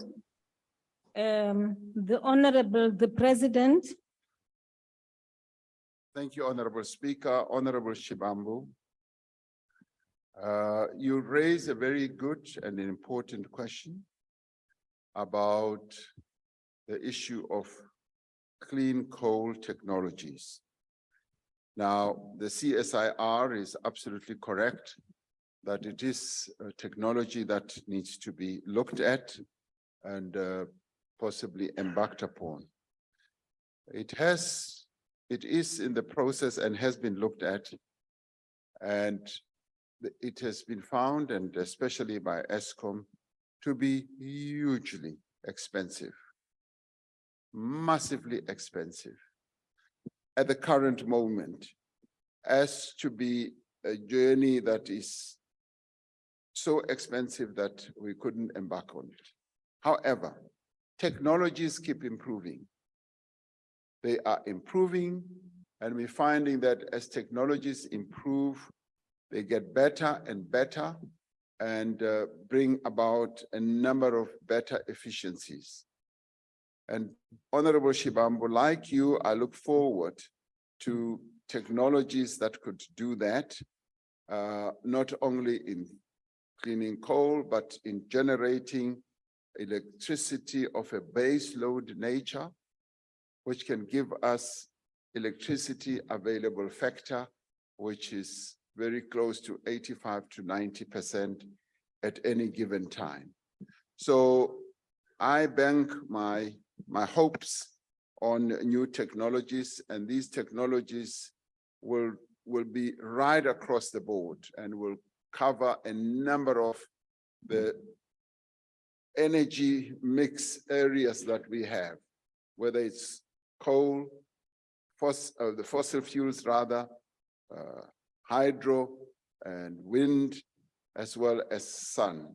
As I was saying earlier, I went to the Northern Cape and saw a slightly different technology. It's renewable, yes, renewable, but at the same time, it uses the sun rays or solar in a different way other than pure solar, the panels. So those are new technologies that are developing on an ongoing basis. So if we are able to find technologies that will make energy generation a lot better, more efficient, cheaper for us, yes, that's the journey that we want to embark upon. Thank you very much. Thank you, Honorable President. Now, question number 23 has been asked by the Honorable P.J. Groenewald. The Honorable the President. Thank you, Honorable Speaker and honorable members. Black or broad-based Black economic empowerment, affirmative action, and other transformation policies were essentially introduced to address the imbalances that were created by years of apartheid misrule in our country. Now, while progress has been made in empowering Black people and women in our economy, the benefits of this progress truly have not yet been felt by all South Africans. These policies are not only about justice and redressing historic injustices, they are also necessary for economic growth, for job creation, because they open up the economy to Black people, professionals, entrepreneurs who over the years of apartheid were legislatively, convention-wise prevented to build the capital base that they needed to participate in the economy of their own country. And unless we open up the economy to all, we will never be able to realize our country's economic potential. Because we've had a minority that has been so well empowered and endowed to the exclusion of the majority. Honorable Groenewald, I was saying to someone the other day that in this generation, and I want you to have it clear in your head, in this generation, I do not know many Black people who have inherited wealth from their parents. And yet on the white side in this country, nearly every white person has inherited something from their parents. Now, that already tells you the inequality the inequality that has persisted in this country. So there's been generational poverty. Poverty is what our people have inherited from generation to generation to generation. And that is why you have the majority of South Africans. And you see how it manifests itself. You see it by having the number of indigent families who cannot afford to pay for the services that they need, electricity, water, and all. Why is that so? Because they're poor. They have nothing. Now, these policies were therefore introduced. They were therefore introduced to ensure that Black people do have a meaningful stake in the economy of their country and are able to pass on something other than poverty to the next generation.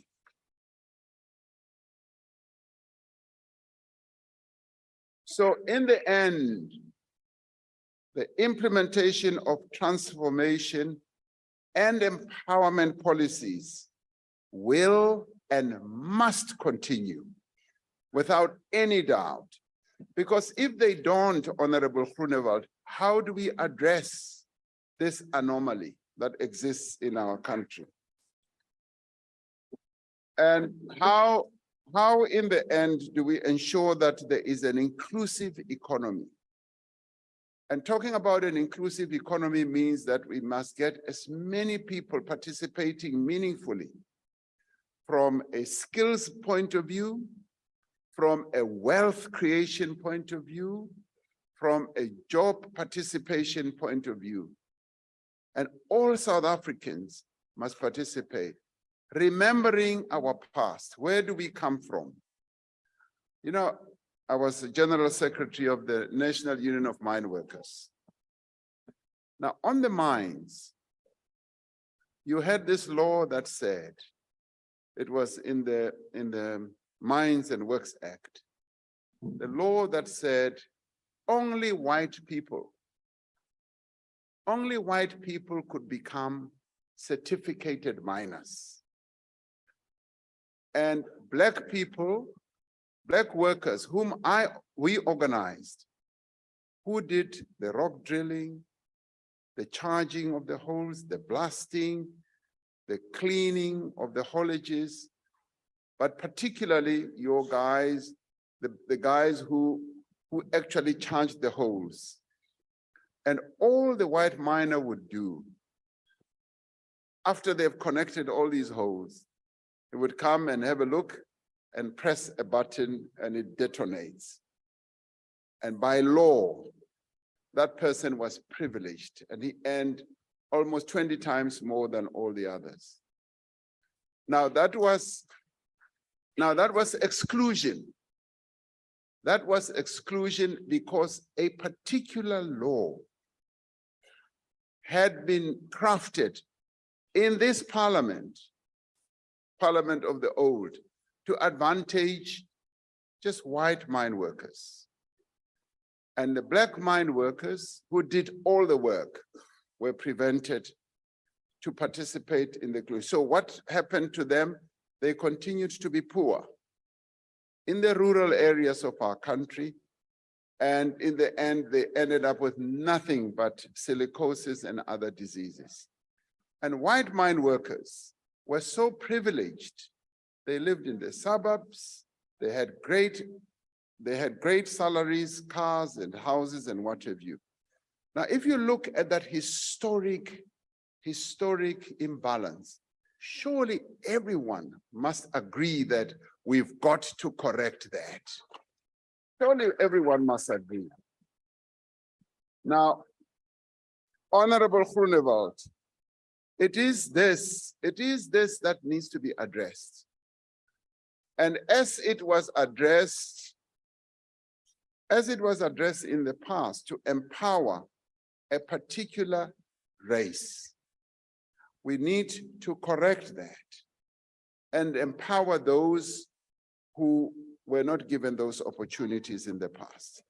That's just the bare simplicity of the broad-based Black Economic Empowerment Act. And I know that you have a particular view. You have a particular view on this, and I would really like you to sit down and consider all these things. And I'll give you another good example. You know, ownership of property. Ownership of property was denied to Black people, particularly in your town areas and all that. And in any event, 87% of the land was just reserved for white people and 13% to Black people. How do we deal with that? Do we leave it as it is, or do we do something about it? Now, by law, Black people were prevented from owning land. Now, all those policies of the past, they have to be addressed. And all we have come up with is to say, let us transform what we had in the past. Let us have a more inclusive economy. Let us include every South African to participate in a meaningful way in the economy of their own country.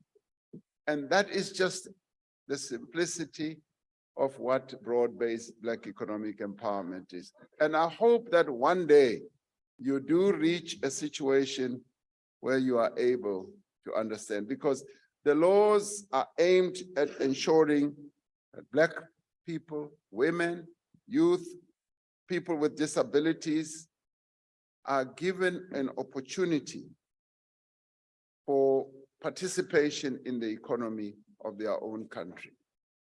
And right now, what else are we doing? We are saying in government, and this is an affirmative action move, we're saying 40% of government procurement must be set aside for women-owned and women-led businesses.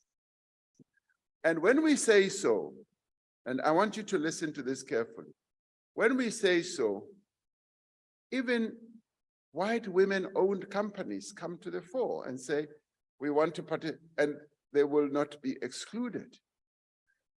The majority, of course, are going to be Black women-owned companies. That must be favored. So it is a policy that is meant to affirm the women of our country. It is meant to strengthen their participation in the economy.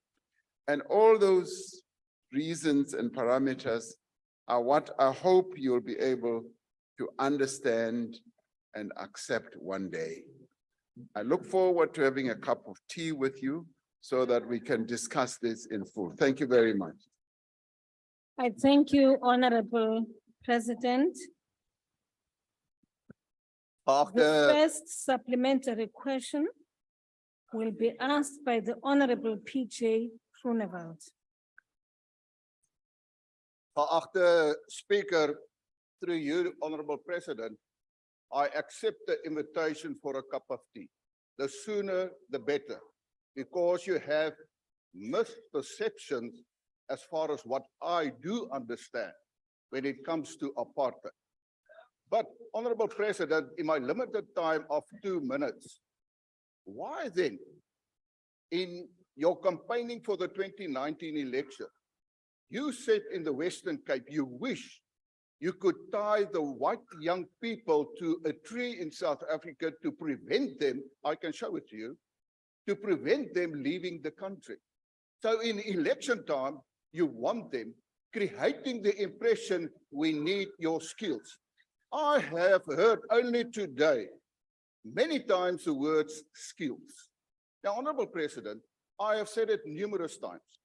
When it comes to affirmative action, the white people do not ask for special treatment.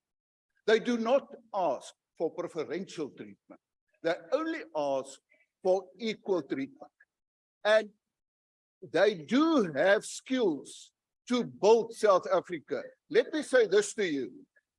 The people, and specifically the white people Honorable who is members. in South Africa wants to build South Africa. But with your policies, you draw a line through it. Honorable Chairperson, or Honorable Speaker, throughout since the mid-90s, the Freedom Front Plus has said that affirmative action and Black economic empowerment is going to destroy the economy of South Africa. What we need is skilled people who wants to build South Africa, and there should be only one criteria, and that is merit. Forget about color. Think about merit. Now, it took 25 years and a Zondo Commission to determine that the way you did cadre deployment under the smokescreen of affirmative action and destroyed the economy under the smokescreen of Black economic empowerment, to say it is unconstitutional. Now, my follow-up, Honorable President, is in March this year, Transnet announced that they will do away with BEE to ensure that they fulfill their operational requirements and can obtain their economic goals. Are you going to allow it also with other state-owned Time is enterprises? Thank you. over, honorable member. Thank you. Thank you, honorable member. The President. Thank you, Honorable Chair, Honorable Speaker. Honorable Groenewald, yes, I do long and hope that we will, and seriously, have an opportunity, and possibly when I'm next in Cape Town, we should be able to do so. Maybe even have a dinner or lunch and have a discussion, a proper discussion on this. Because I just want to correct this. Yes, I do. If I had the possibility to tie white South Africans, young people, to a tree so that they don't leave the country, I will still repeat that statement because we want them here. They are South Africans. And that is why the policy of our country, of the organization I lead, is that South Africa belongs to all who live in it, and we want them to be here as well. Now, having said that, Black economic empowerment is not the enemy of meritocracy. It isn't. And the two are not mutually exclusive. It is important that, yes, as we foster transformation, as we foster the empowerment of Black people, the women of our country and so forth, we do look at merit. But what we need to focus on is transformation that is inclusive, that will include all the people of our country, because we come from a horrible past, and we must admit that. A past that said a certain race cannot be included. So we are saying include everyone. And yes, look at a number of factors, including merit, including regions where people come from, including the gender and all that. So all those are considerations that need to be taken on board. But transformation must be at the center of it all. And the twin sister or brother will be the others, merit, as well as ensuring that we have skilled people to do the jobs that need to be done to take our economy forward. Now, in the past, even if you were a skilled Black person, even if you were super skilled, you were excluded by the law that was in place. And now we are saying, no, you cannot be excluded. You will be given consideration as part of the transformation architecture that we have in mind. So I'll have lunch with you when I next come. Thank you very much. Well, thank you, the Honorable President. The second supplementary question will be asked by the Honorable TV Mashele.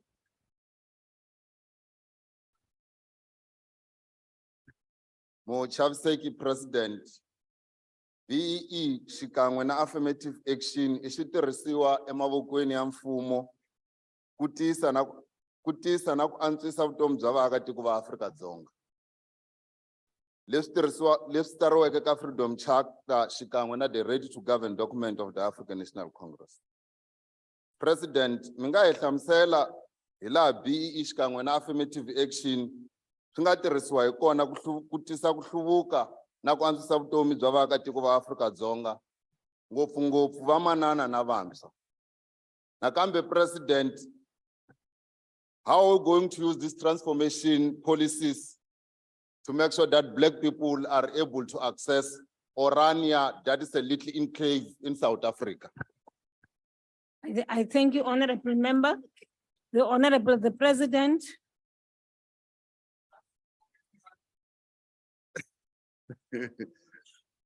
Geachte Speaker, can I just mention, and you did say. Is that a point of that order? My point of order, I just want to put on record, Yes, Honorable Member. listen and get wise. Order. You did say that there's no translation services. I would very much like to hear or heard what the honorable member said, but I couldn't, so.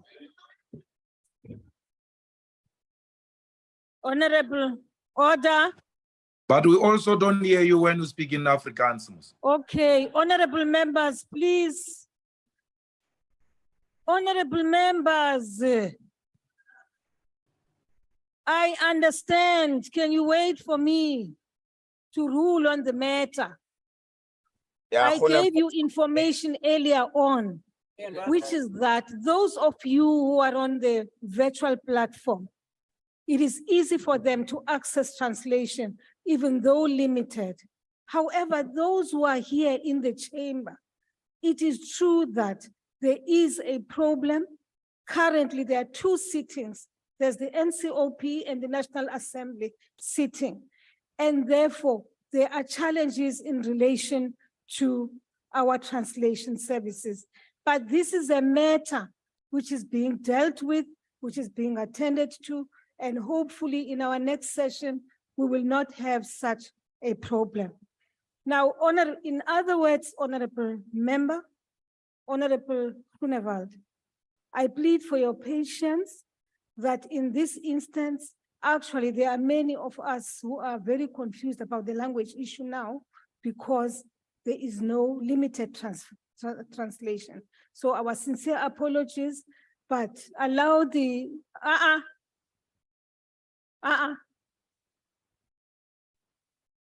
Then I will therefore allow the member who was, the president was responding, I think, to a question from Honorable Mashele. Thank you. Honorable Speaker, thank you. Honorable Mashele, anta lava ku ri ni hlamula hi Xitsonga. Mara ku nga ku vanhu vo tala a va twisisi kahle loko hi bula i marimi a hina hi ku translation u nga ku a yi tirhi kahle la. So ni ta bula hi Xilungu ke. Now, the process of Black economic empowerment and transformation in general is so important. And you ask, what is it that we're doing? We've embarked on a number of processes, but in the economy, we are focusing on, yes, empowering, as I said, women to be preferred when it comes to procurement up to 40%.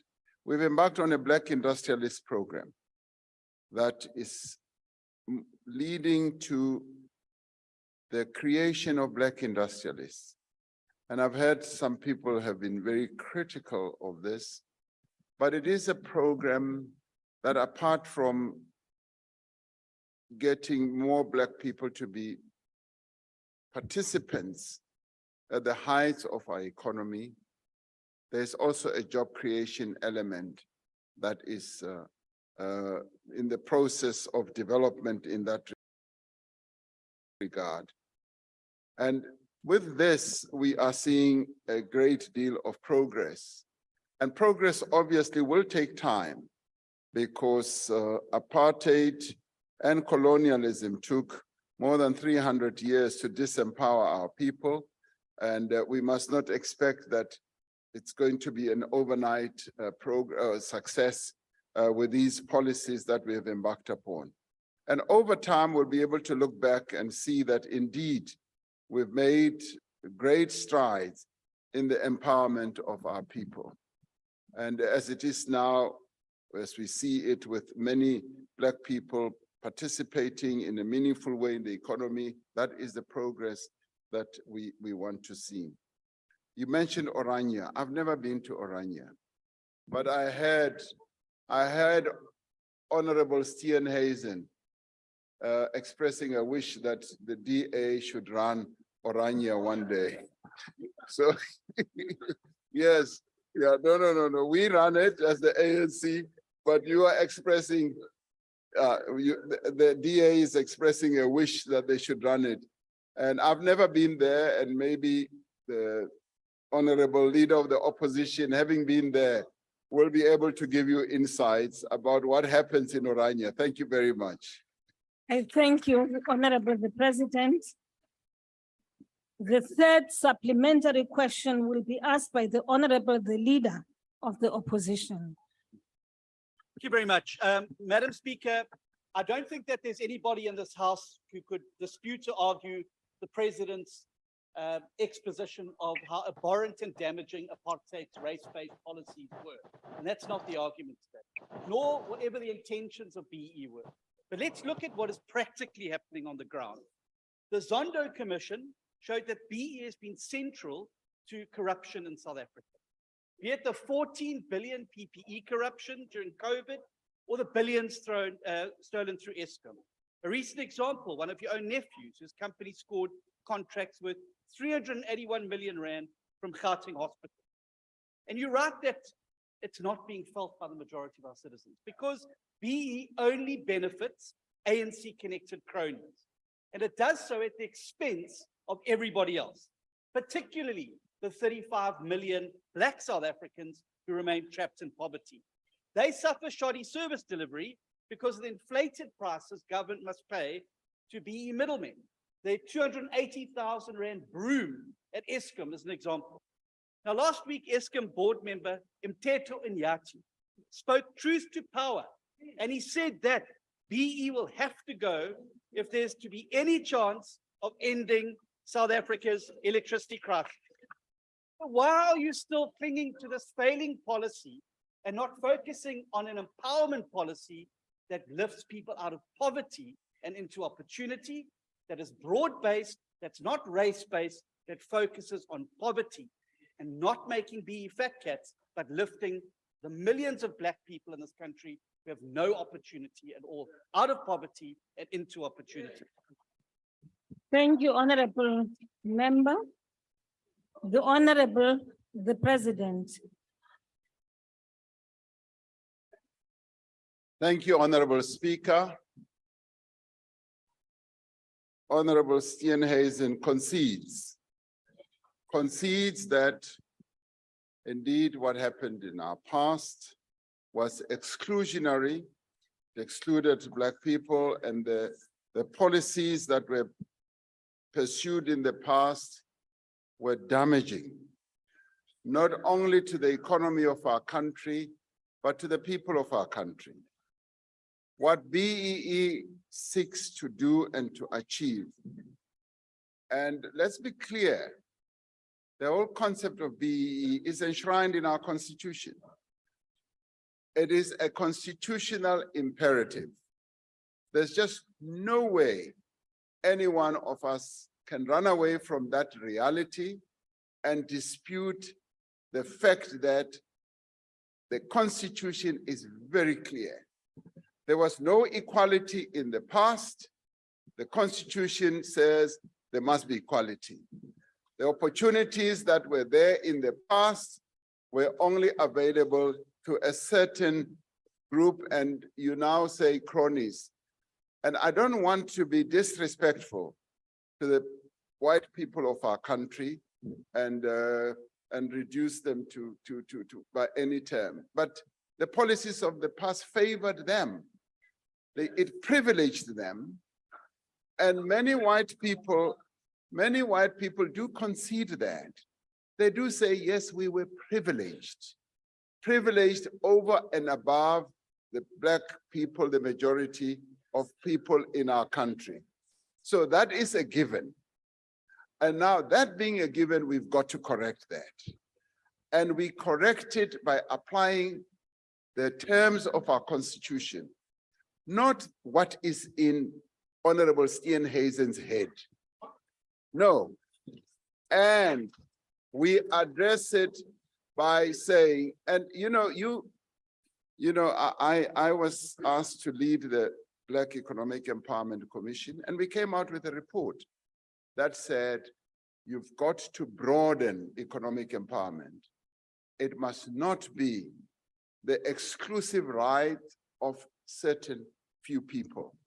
So that is why the act, now you keep saying my nephew, I don't even know this gentleman. And so let's not even get there. I don't know him. So We've had enough of this I never met him. So in the end, the act says broad-based Black economic empowerment. And it focuses on the broadness and inclusivity. And where it has been used to just focus on a few, that has been the wrong application. It has been the wrong application, but its intention gets its origins and its foundations from our constitution.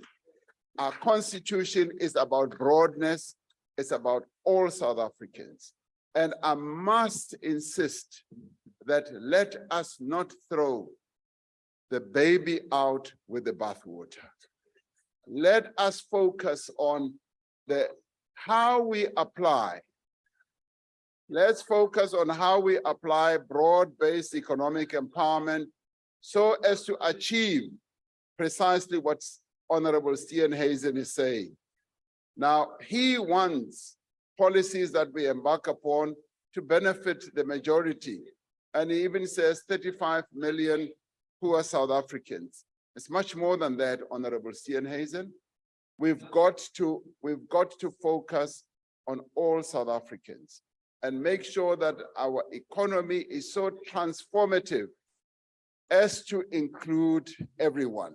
And if we can do that, and I'd like to call upon Honorable Steenhuisen that we do so. You see, the implementation of our constitution has to be a collective act by all of us. And I also want to invite him to be part of the solution rather than be part of those who sit on the sidelines and criticize. So I invite you, I don't know what I invite you to, maybe half a tea, maybe to a drink. Let's have a drink together, then we can discuss this. Thank you very much. I thank you, Honorable the President. Drink, we have a drink. Order. Order. The last supplementary question will be asked by the Honorable NLS Gwangwa. Thank you very much, Speaker. President, wouldn't you say that to a large extent, part of the problem is that we've been sold a superficial notion of reconciliation without marrying it with transformation? And now that we are trying to implement transformation, people want to remind us that all that we should do is to be content with feeling all warm and cozy and kumbaya without doing anything about the material conditions of our people. President Lyndon Johnson, in 1965, President once said, talking about the importance of affirmative action policies as they were necessary to achieve true equality in America, I said, but freedom is not enough. You do not wipe away scars of centuries by saying now you are free to go where you want, do as you desire, choose the leaders you please. You do not take a person who for years has been hobbled by chains and liberate him, bring him up to the starting line of a race and then say, you are free to compete with all others and still justly believe that you've been completely fair. President, quoting him again, that thus it is not enough to open gates of opportunity. All our citizens must have the ability to walk through those gates. I like the last part where he said, we seek not just legal equity, but human ability. not just equality as a right and theory, as my colleagues are saying and suggesting here, but equality as a fact and equality as a result. That is what South Africa requires. Perhaps, President, what you should be addressing is exactly the gaps in implementation which have given a wrong perception to what was a well-intentioned policy to make sure that it's broad-based. But also, as we talk about this, driving this transformative agenda, perhaps what we should say is to call to order all the Black people who are hypocritical, who have been empowered by these policies. Now that they're empowered, they think they have the right to tell us not to empower those who were previously disadvantaged. It's the first thing we must say. And the last point, President, you know, I like affirmative action in Afrikaans is what? Regstelende actie. Pardon my pronunciation, I'm Xhosa. But it's corrective action in English if you do direct translation. So what we're doing is corrective action, correcting what was wrong. And we must remember that if not the only country, one of the few countries in the world which have had to adopt policies to affirm the majority, it's usually the opposite. Countries adopt affirmative action policies to affirm the minority. Now the minority is saying, don't affirm your people. Leave them to fend for themselves. It can't Thank be. you, Honorable Kwangwa. Thank you. The Bazwile. Honorable, the President. Honorable Speaker, Honorable Kwangwa did not raise a question, and I agree with him. Thank you. Thank you very much, Honorable President. The last question has been asked by the Honorable C.M. Phiri. C.M. Phiri, Honorable Member.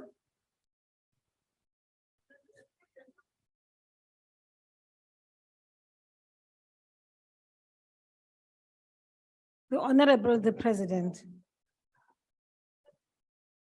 Thank you, Honorable Speaker. The impact of travel restrictions and lockdown measures in nearly every region of the world has led to a significant drop in airline activities and revenues. As the industry recovers, the African Continental Free Trade Area presents enormous opportunities for access to new markets in Africa for goods and services that originate from our own country. Much of this increased commerce between African countries in the end will depend on air travel. To strategically position our country to be in a position to reap the potential benefits of the AfCFTA, the Department of Transport has commissioned the development of air freight strategy for South Africa. Now, during the COVID pandemic, the air freight market surpassed the passenger market. We were transporting more goods than we were transporting people. By so doing, this offered much needed revenue that effectively cushioned the domestic aviation sector from total collapse. At the end and at the heart of this proposed strategy is the quest to find ways of being able to harness the growth of air freight to enable aviation entities such as the Airports Company of South Africa, Air Traffic Navigation Services, and the South African Civil Aviation Authority to expand their footprint. South Africa is a signatory of the Single African Air Transport Market, which is a flagship project of the African Union, particularly in relation to Agenda 2063. South Africa is among the 35 AU member states that have subscribed to the solemn commitment to unconditionally implement the Yamoussoukro Declaration on the Liberalization of Air Services and the Single African Transport Market. Now, full implementation of the Single Air Transport Market across the continent will provide a great opportunity for our country, particularly its airlines, including South African Airways, to expand regional linkages and to contribute to our goal of an integrated and prosperous continent. I thank you. I thank you, Honorable President. The first supplementary question will be asked by the Honorable CM Piri. Ndiko livhuwa mulangadzulu nṋe ndi muvenda ndi khou ya Tshipembe nda ndi khou humbela uri vha songo ndrwa nga matombo ndi a resha mulise singo ḽa Ramabulana mukololo ndo livhuwa phindulo yavho mara fhedziha mukololo wa Tshivhasa ndo vha ndi khou ri sa ezwi vhunzhi ha mabupo apo na ngauri a khou aluwa ri tshi sedza kha shango ḽashu ḽa Afrika Tshipembe na mazhango oṱhe ane ra vha khao kana ane ra vha na vhudavhidzani nao nda ndi khou ri a ri khou vhona hu ngavha no pfufhifhadza kana na u tsitsa mitengo mabupo a khou hana a tshi aluwa kana hu tshi khou vha na mitengo ine ya vha iḽa uri a i khou swikelelea kha vhathu vhashu. Mara mbudziso yanga fhedzi muhulisei ndi ya uri yo u thoma ndi ya uri ndi afhio maga ane a vha iḽa uri a hone kha muvhuso uri a sedze kana a konise uri ri tsitse hedzi mbadelo dzine ya vha iḽa uri ndi dza nṱhesa. Tsha vhuvhili ndi uri muvhuso u khou ita mini u vhona uri mitengo ya nṱha ya mabupo aya a khou nambaho a tshi ya nṱha u ḓo itisa hani sa hezwi ikonomi yashu i khou tea u aluwa mara fhedzi ngori magavhelo a hone ndi ya nṱhesa i khou kandeledza vhane vha khou lingedza uri vha aluwe na vhoriṋe na kha mabindu maṱuku. Ndi khou livhuwa mukolelo. Thank you very much, Honorable Member. The Honorable, the President. Thank you, Honorable Speaker. And yalivhuwa khaladzi kha mbudziso ine ya vha khou i vhea. Ndi mbudziso ya vhuṱhogwa nga maanḓa. Fhedzi ndi ḓo fhindula nga tshikhuwa ngauri ri khou itela uri vhathu vhanzhi vha kone u pfhesesa zwavhuḓi uri ri khou amba nga mini hapa. You raise an important question, and a question that is affecting many other people around the world. As I was saying earlier, prices of nearly everything have gone up, including air travel prices. We're finding that it has become extremely expensive to travel from place to place. The air tickets prices have gone up astronomically, and they are largely driven by the rise in prices of jet fuel, rise in prices of logistics, as all these products have to be transported from one place to another, and rise in prices also of refinement of all these products. So the whole world is facing great difficulty. And it also leads to the rise and the fall of airline companies. Around the world, airline companies get formed and in no time they collapse. And they collapse under the heavy burden of rising jet fuel prices and other operating costs as well. Now, you ask a question, what is government doing in this regard? Of course, we want as government prices to be normalized and to be stabilized, and we don't want our people to be subjected to continued rising prices. It was to this end also that government has pumped close on to 40 billion rand in our own national airline, which has faced enormous challenges and difficulties over a number of years, to a point where it was brought to near collapse, total collapse, and we had to salvage that through bringing in, as the deal is now being consummated or being finalized, a strategic equity partner.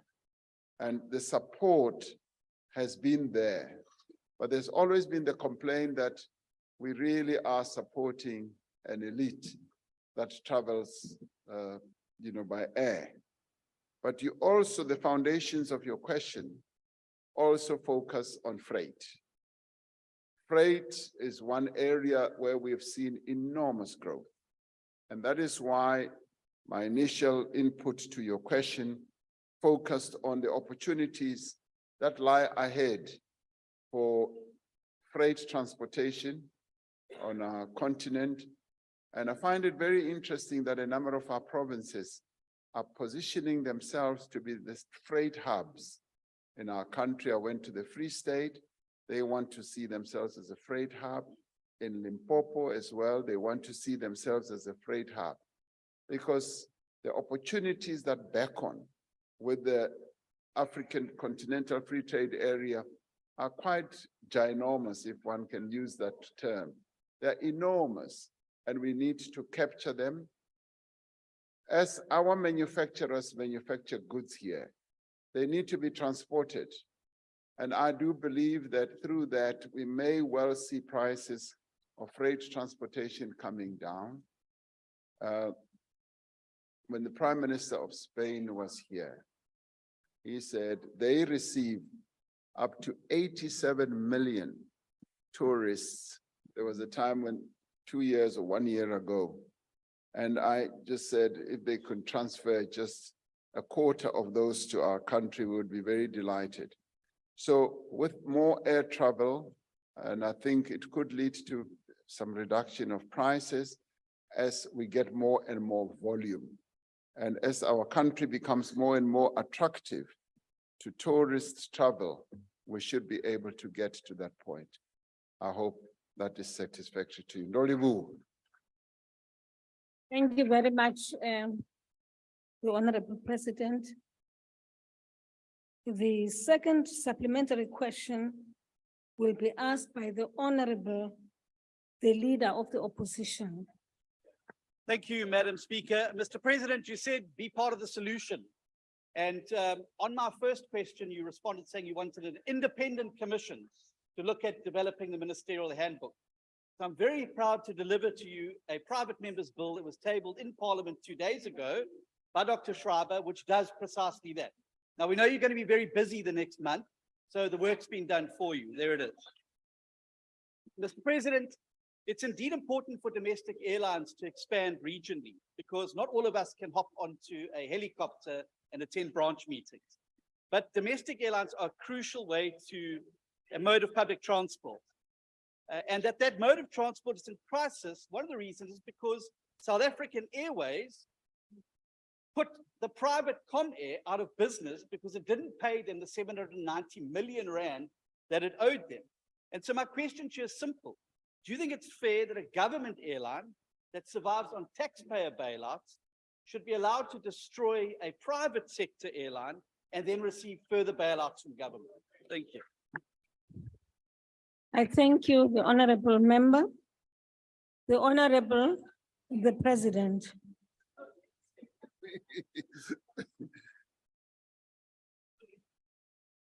Thank you, Honorable Speaker. Honorable Steenhuisen, I must confess that I'm not aware of a national airline seeking to destroy a private airline and then rely on bailouts from the state.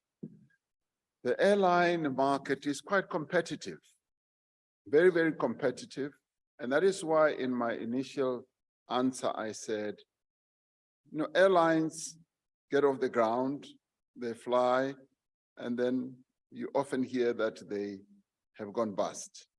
Not only in this country, well, some crash, not only in this country, in the United States as well, which you would say has more airlines than possibly any other country. And Nigeria is one other country. Each time, one lands in Nigeria, you see a number of airlines. And next time you come, you hear that Some of them have gone bust. So the airline business, in my book, it's a very risky business. And it leads to boom and bust. And I would not know the details of what you're talking about Comair having been destroyed by SAA. I doubt if SAA would ever have had the intention. I think if there was cross sort of loans or debt or whatever between airlines, that is a matter that they should resolve. I mean, the courts are there to deal with that, and there are a number of other avenues that should deal with that.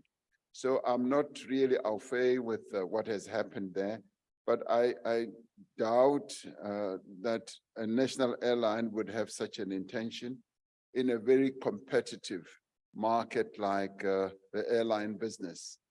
And even now, I mean, it's a joy to see that there are quite a number of airlines that have mushroomed in our own country. You often hear one was being launched the other day or will be launched soon.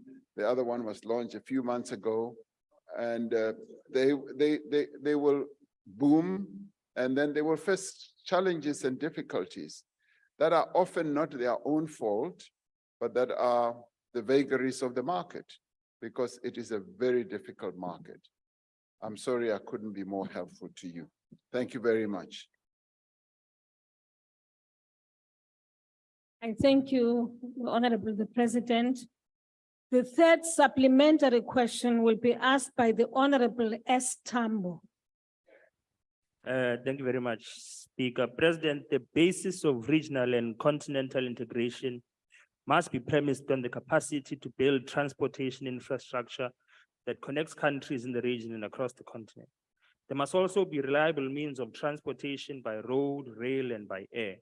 South Africa has completely collapsed the rail system under your administration, and it is also your administration that oversaw a rapid destruction of many airlines, including SAA and SA Express Airways. How do you plan for South Africa to participate fully in regional and continental developmental initiatives when we have no capacity to transport goods by rail, when the road network is decaying, and when your administration has killed a dependable state airline in South African Airways? Thank you very much. Thank you, Honorable Tambo. The Honorable the President. Thank you, Honorable Speaker and Honorable Tando.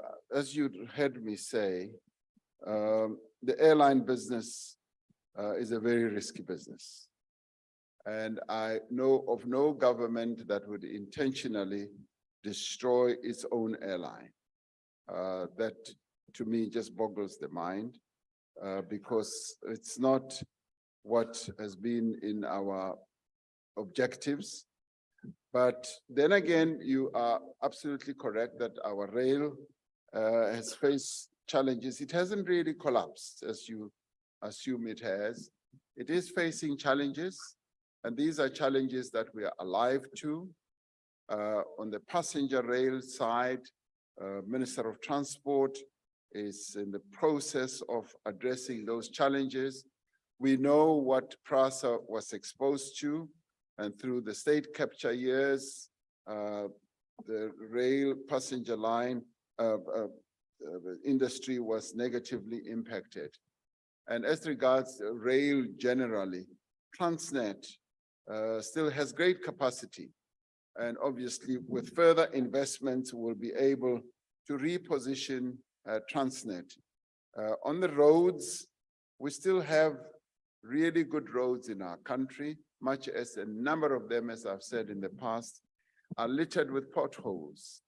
But our main artery roads are still good, and we have a very good company in Sanral, an agency that was set up to construct our roads and is busy doing so with the assistance that it has received from the state now in relation to its debt. It should be able to rise to greater heights. So our road infrastructure is going to improve even greatly.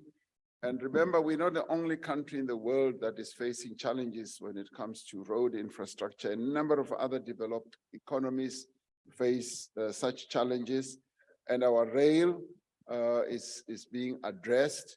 And as to our air travel, that's a competitive market, and we're pleased that a number of airlines are coming to the fore. And as I said, because it's such a risky business, they will rise and they will decline as well. And those are due to the vagaries of the market and obviously the efforts that we have made to strengthen, to reposition SAA, and up to the point where we have stopped the total collapse and destruction of SAA by bringing in an SEP partner, SEP partner, is really going to reposition SAA. And the government will continue being a shareholder, albeit at 49%, but we will have the golden share.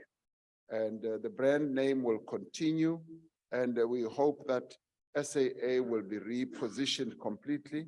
It is already showing signs of that because it is trading rather well at the moment.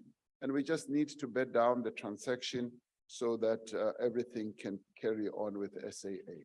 Thank you very much, Honorable Speaker. I thank you, the President. The last supplementary question will be asked by the Honorable M. Sengwa.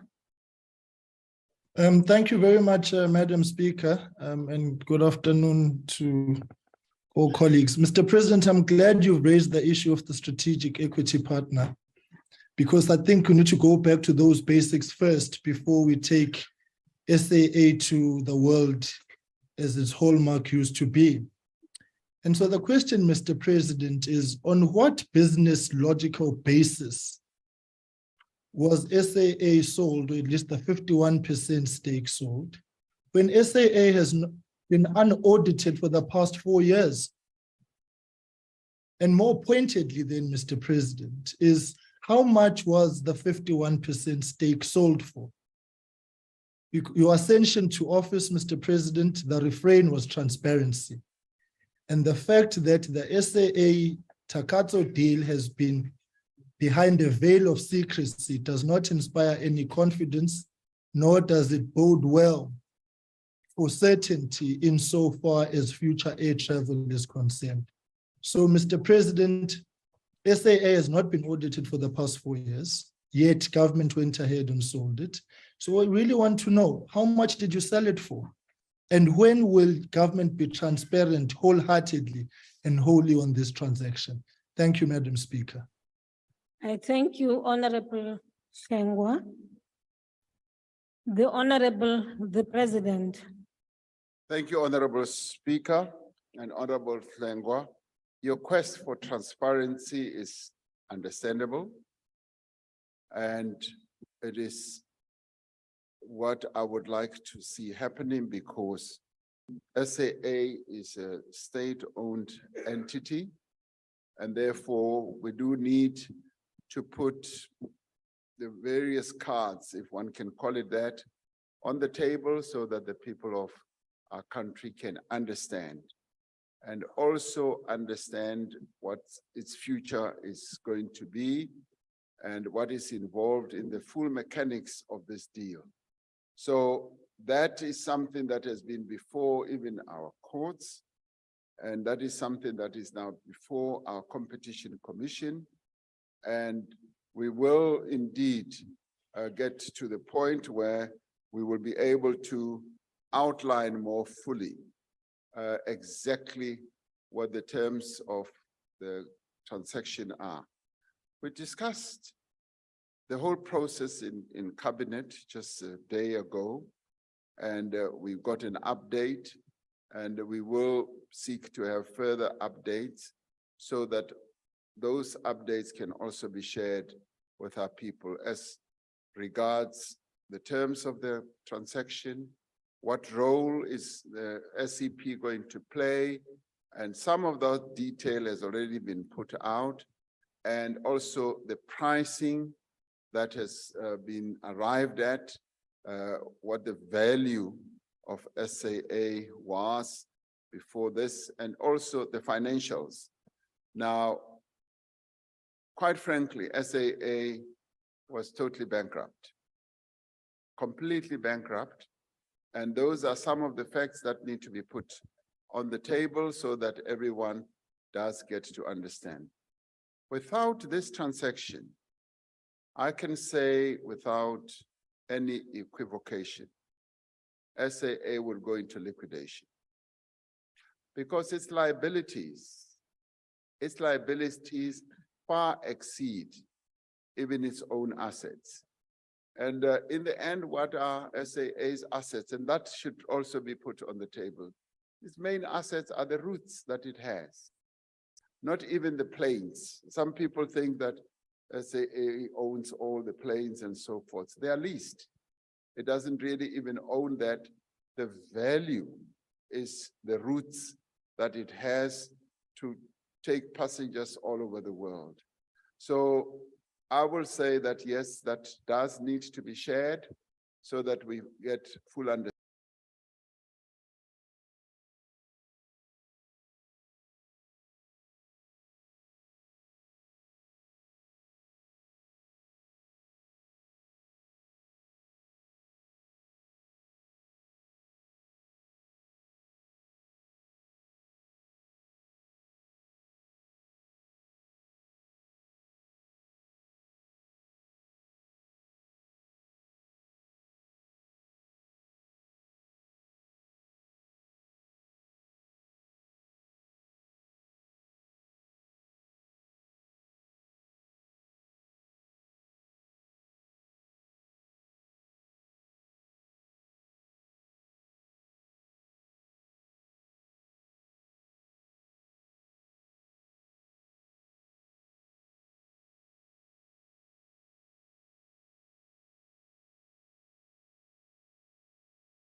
Long live the president.